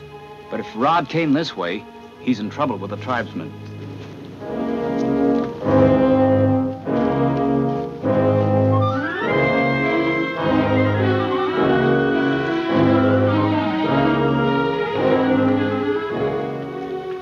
The ancient laws of the tribes of Pendrang decree your death. Sir Eric, the man you call a sun messenger, he's your real enemy. You go to Indra and ask her for help.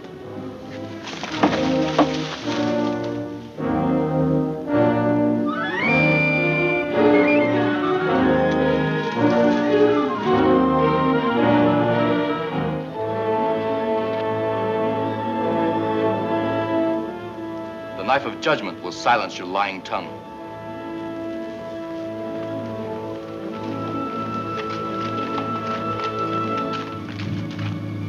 Tao Shan, you have chosen to ally yourself with our enemy. My friend is not your enemy.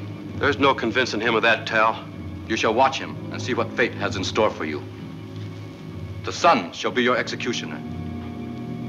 Its rays will start the fires to burn the ropes. If they fail, you are innocent and free to go.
The rumors that have reached us about Sir Eric Hazarias having contacted the heads of several governments on a proposition of world importance are now being thoroughly investigated. If there's any truth in those rumors, Dr. Adams, it means that Sir Eric has managed to outwit Rod Stanton. It means more than that.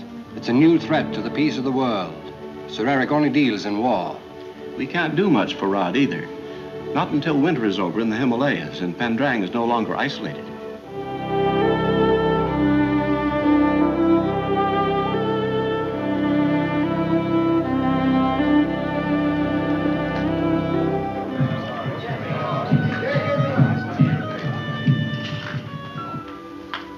Did you send the men to Tonga's village, Harris? Half an hour ago, Indra.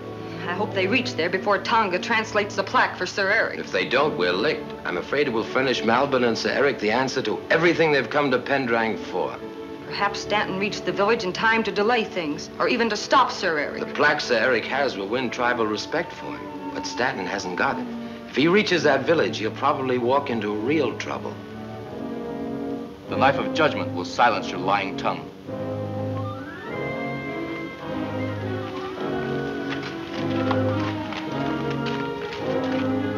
Tal Shan, you have chosen to ally yourself with our enemy. My friend is not your enemy. There's no convincing him of that, Tal.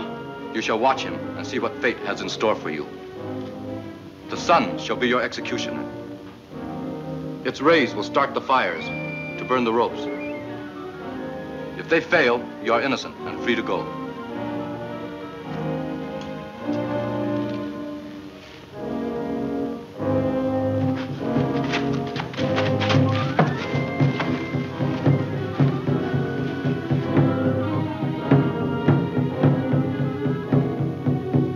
Yes. And if Tonga doesn't put in an appearance soon, we are going back to that village. Be careful of that plaque, Marlowe. It holds the answer to everything we've planned.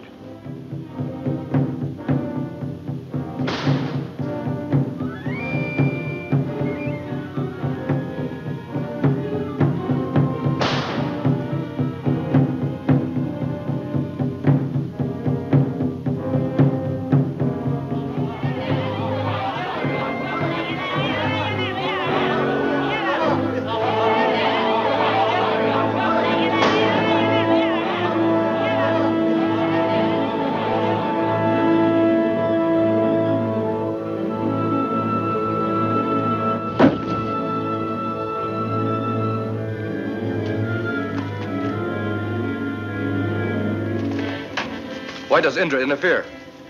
She thinks you're making a mistake, Tonga. But Sir Eric is using you for his own ends. That is for me to decide. Why not talk to Indra before you do anything? I will see Indra later. She wants you to come to the casino now. I said later. Indra's always been your friend. Why not do as she asks? It can do no harm. Will you remain here until I return? He comes with us. Rod, you and Tal have important work to do. Why not let me remain? You realize what it means if they do not return. Yes, but they will return. I don't like this, Marjorie. May I speak with Mr. Stanton and Tal Shan? There's really no danger, Rod. Maybe not, but you never can tell what might happen. Well, that's why I want to stay here. With Dad and Tonga and Zalabar, Sir Eric will have to make his move there. And we'll be right on hand to stop him. Good girl, Marjorie. Don't worry. We'll be back. Miss Elmore will stay. All right, let's get started. Send word of what happened to the Sun Messenger.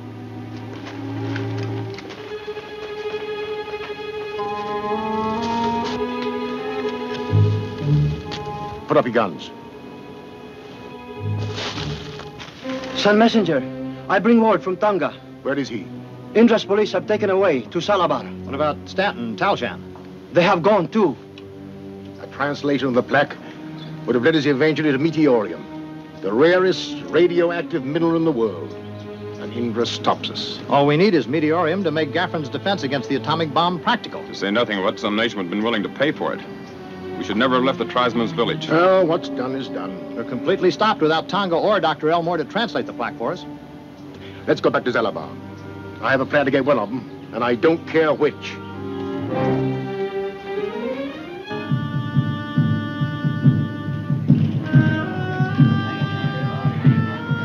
Tonga, why do you insist upon trusting Sir Eric? He is your enemy.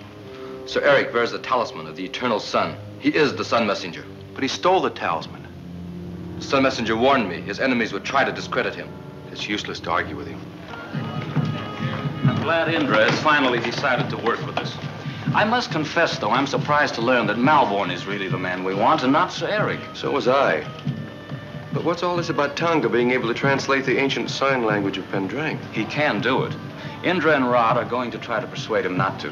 While they're doing that, Tal is going to take you to a safe place, Dr. Elmore, because if they succeed, Malborn Sir Eric will be after you again.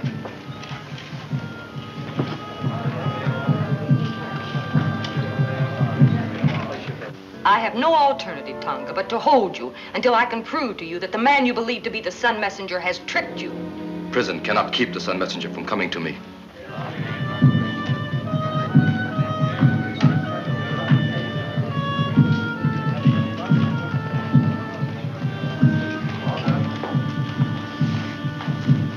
The Sun Messenger has come for Tonga, his faithful tribal chieftain. Okay, Malborn. You too, Sir Eric. You're asking for it. You, Harris, and some others have refused to take Sir Eric's money. But your guards are not so scrupulous. They obey me now.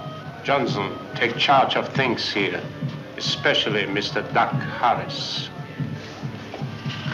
Hold on.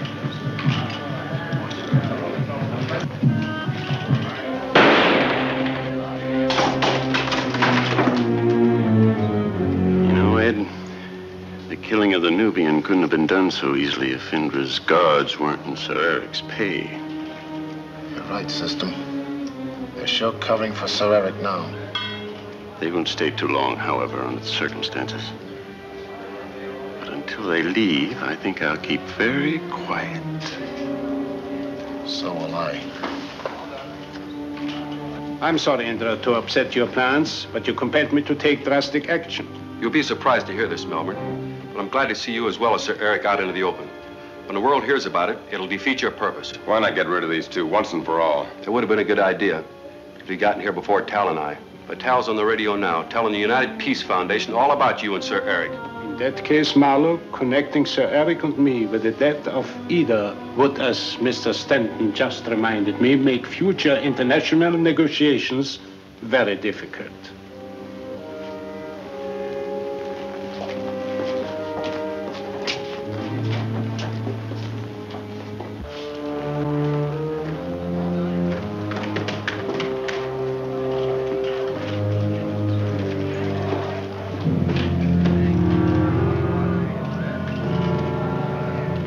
Malborn, by not killing us, has just been clever. You had better be the same. Well? Sir Eric and Malborn bought our guards as they did Hammond. Johnson killed the Nubian. You are right. There's no chance of stopping Sir Eric and Tonga now. Sir Eric will get Tonga to translate that plaque and get what he and Malborn have been after ever since they came to Pendrang. At least Sir Eric will have a head start, but not as long a one as he anticipates.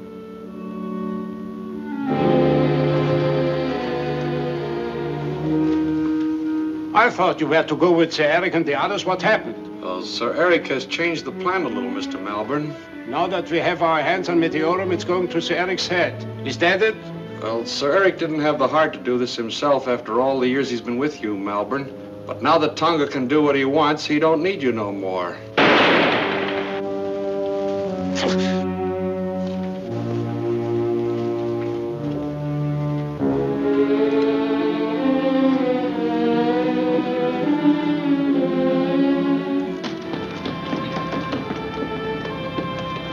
Sir Eric got away with Tonga. That means Marjorie is in danger. Sir Eric and Tonga have gone to Tonga's village. I thought they would, but I'm glad to know for sure. Thanks. Come on, Tal.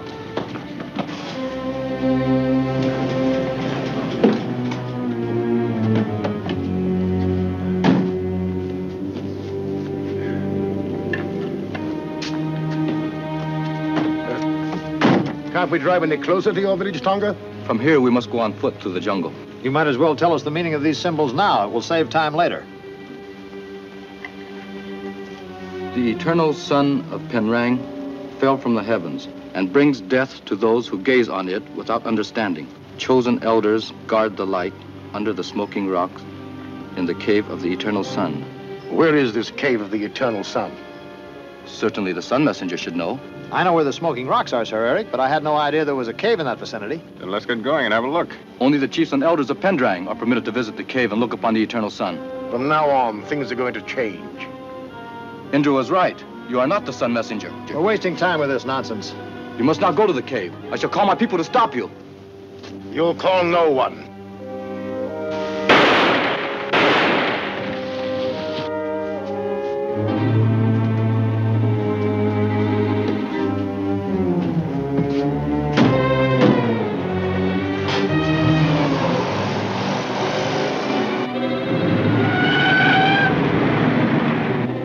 Understand how Sir Eric so completely fooled Tonga. It wasn't Sir Eric as much as the plaque. It has a strange power over the tribesmen.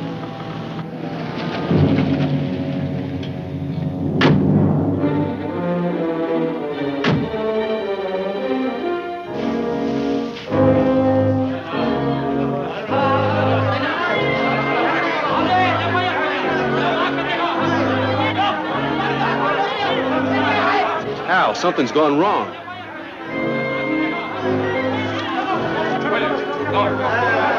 We found Tonga in the jungle, shot. He is hurt bad.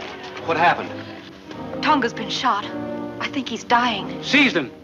Tie him up. If Tonga dies, they die. Do not harm those men.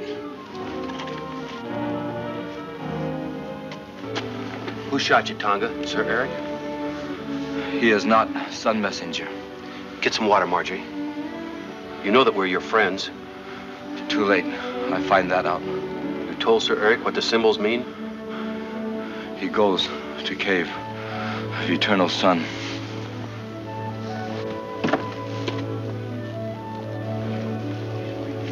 Is he dead? Where is the cave of eternal sun? To get to it, you must go through the smoking rocks. I know where they are. Good. The tribes want to take you back to Zalabar. Come on, Tal.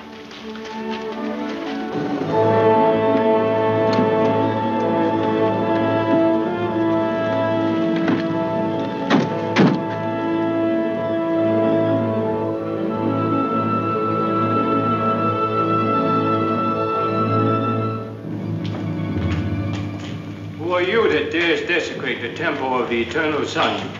I am the sun messenger.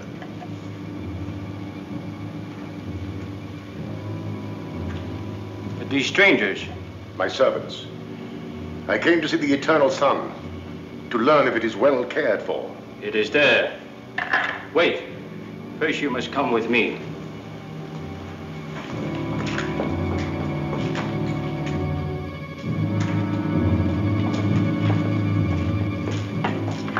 These robes were woven by the elders before me.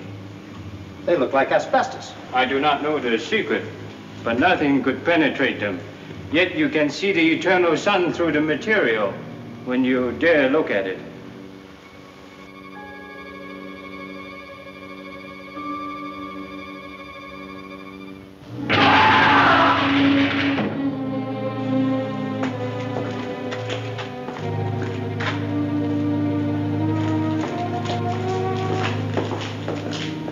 The man who came with you dared to look at the eternal sun unprepared, like all the others who have dared before him. He's gone. Radioactivity. It's Meteorium 245, all right. The most powerful element in the world. This is what we came to Pendrang for. Greb, give me a hand with this chest. Stop! No one can remove the eternal sun from his temple. Give me those robes. Gaffram will need them to handle the element.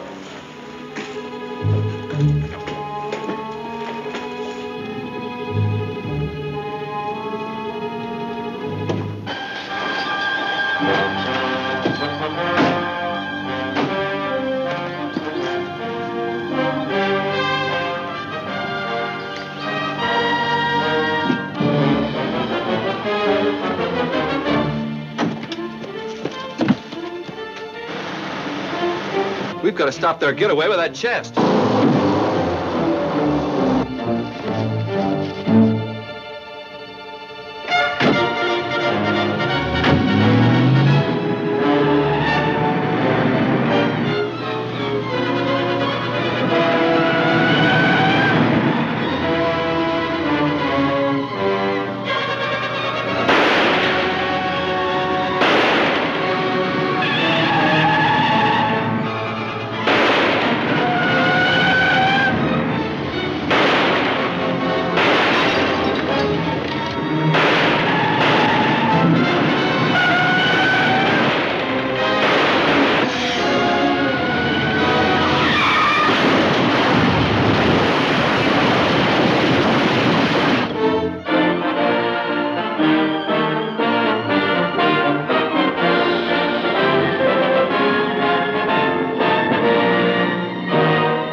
suppose you gentlemen have seen the morning paper. Are you referring to the story about Sir Eric Hazarias? Right. Well, unfortunately, Rod Stanton's latest radio report from Pendrang confirms it. You don't mean by that, do you? Sir Eric is again in a position to help cause another war. The greatest danger from warmongers is the fact that they're always underestimated and yet always encourage war. One of the facts this organization has been founded to publicize. But has Rod really failed? Not at all. Indra has finally sided with him and Tal Shan. And in Pendrang, Indra is a force that even Sir Eric must respect.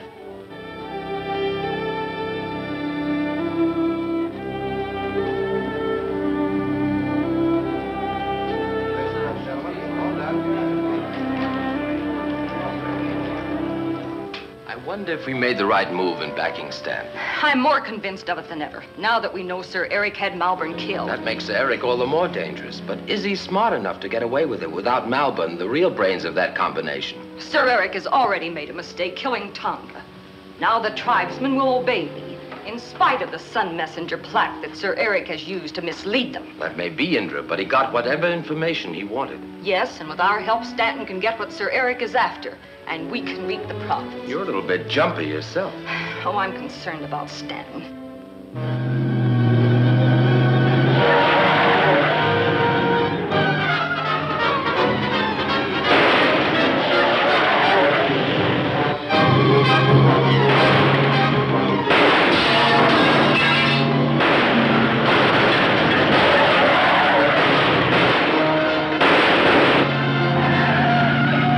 Jump, Tal, I can't hold it.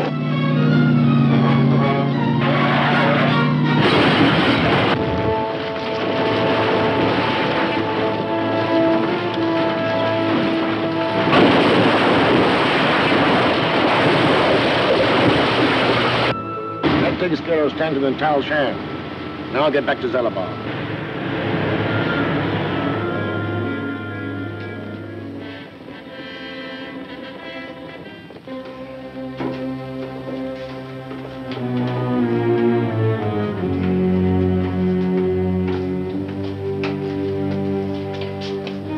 Place it here, please.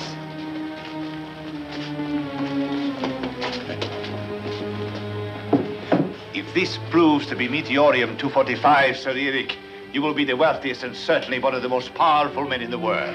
You don't have to worry either, Gaffron. We'll make you the scientist who has nullified the most destructive weapon ever invented, the atomic bomb. Don't open that. Hey. Marlowe lifted the lid of that chest. There was a flash of light, and Marlowe disintegrated. Like that. That is the reason you brought this robe? Whatever the material, it is not damaged by radioactivity. They know nothing about radioactivity, and yet they have a protection better than any developed by science. Have you had any word from Johnson? Oh, not yet, sir. He left immediately after you spoke to me by radio. Have we had any uninvited visitors upstairs?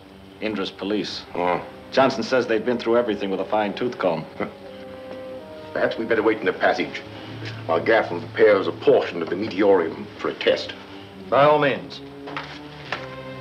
But all I'm asking for, officer, is the scientific data that belongs to my father. You can't have it, Miss Elmore. This is a murder case. Nothing leaves here except records of Sir Eric's activities. The archaeological notes are of no value to Indra. They have nothing to do with the murder of Mr. Malborn, and they're priceless to my father. Well, how'd it be if you sat down here and looked them over? Thank you. But I want your word that not one paper will be removed. I promise you that. Very well, miss. There'll be a man on guard outside. I'll tell him I've given you permission. Thank you.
Next time you hide behind a curtain, Miss Elmore, make certain you don't jiggle it. You're Johnson, aren't you? That's right. Now, I'll ask you something. What are you doing snooping around here? I wasn't snooping. My father's papers. Yeah, maybe. Unfortunately, you've seen too much. You're going below with me.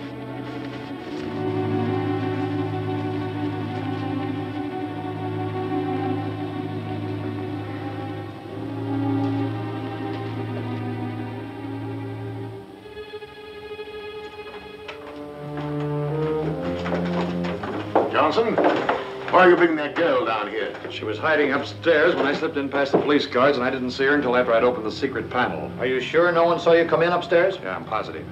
Tie her up. Well, Gaffron, how about it? It is Meteorium, but in such a pure state, it is very dangerous to handle. How dangerous is it, Gaffron? The slightest impulse could start a chain reaction. Explosion? Hiroshima would be nothing compared with it. We'll risk it. The nation that has a defense against the atomic bomb is a nation that can use atomic bombs whenever it wishes to and rule the world. The ability to guarantee that, gentlemen, to be worth a pretty penny.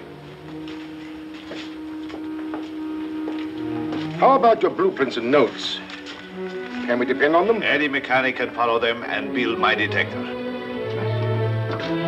Anyone inside, Constable? Well, just Miss Elmore, sir. Miss Elmore? What is she doing in there? She's checking her father's papers. All Sir Eric's records have been removed, sir. Thank you.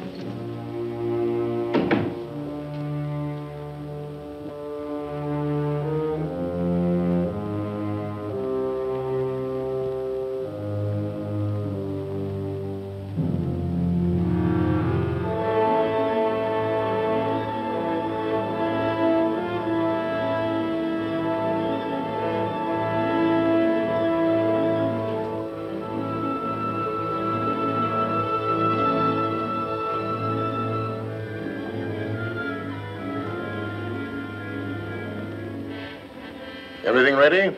We can take off on the plane anytime you wish, sir. You and Johnson take the chest to the car. Get together anything else you think we should take. I'll send Johnson back to help you. Have you left anything upstairs you think might help Stanton? No. This time, nothing can help Stanton.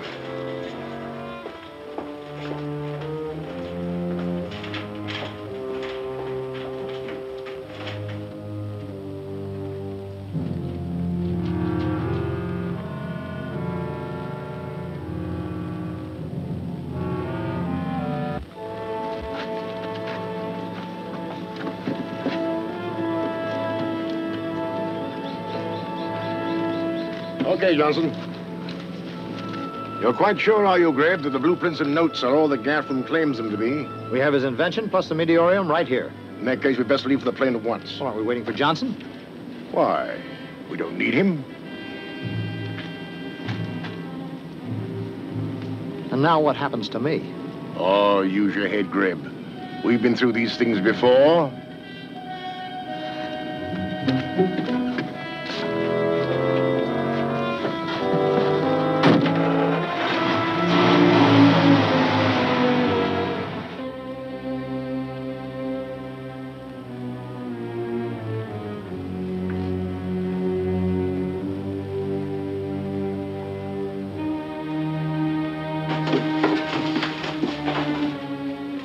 Too bad, boys, but this is it.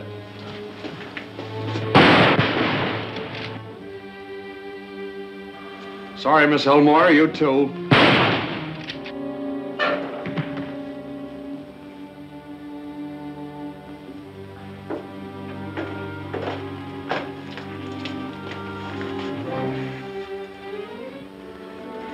Oh, am I glad to see you, Rod. And am I glad I was able to drop that scarf without Johnson noticing it. Probably saved your life. What's a massacre about?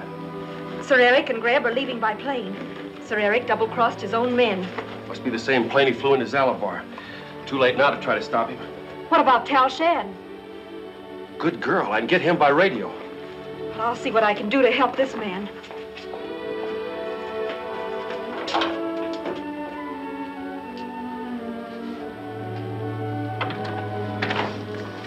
Tal Shan. I picked up Rod. He wants to speak to you. Come in, Rod. Over. Malborn isn't the only one Sir Eric has murdered. All the others are dead or dying, except Greb. Sir Eric is on his way to the plane with Greb. You know where his plane is. Try and stop him. I'll stand by on his wavelength. Over. I'm on my way. Dr. Elmore and Lacana will stand by here.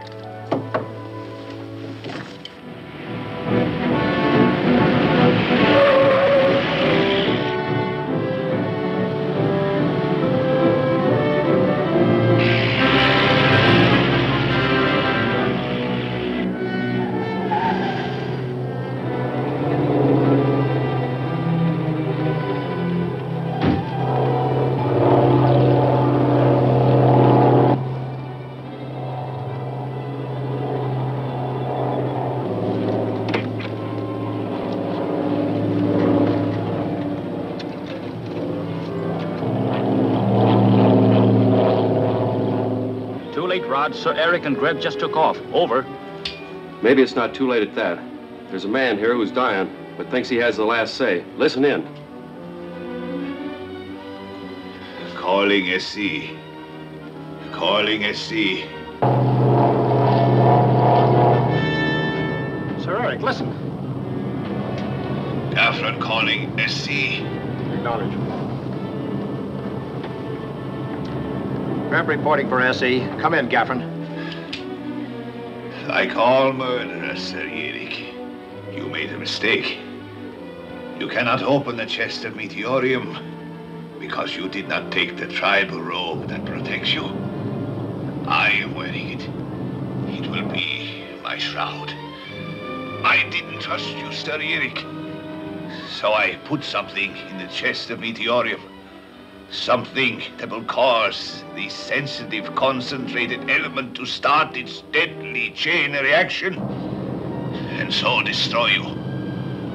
Open the chest, Sir Eric, or leave it closed. In either case, Sir Eric,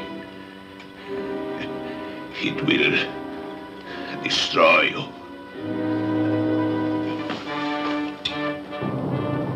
Talking to Gaffron won't do us any good.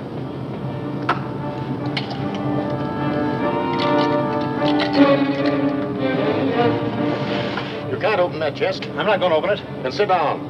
Gaffron didn't put anything into it. He's just trying to scare us. I'm not taking any chances. This chest has gone overboard. Oh, no, it isn't.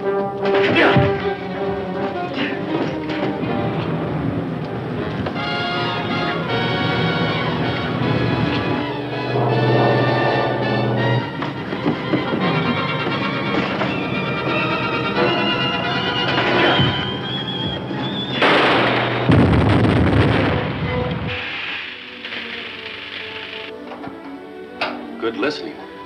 I wonder if Gaffron did put something into that chest. Greb thought so. Sir Eric didn't. But we'll never know.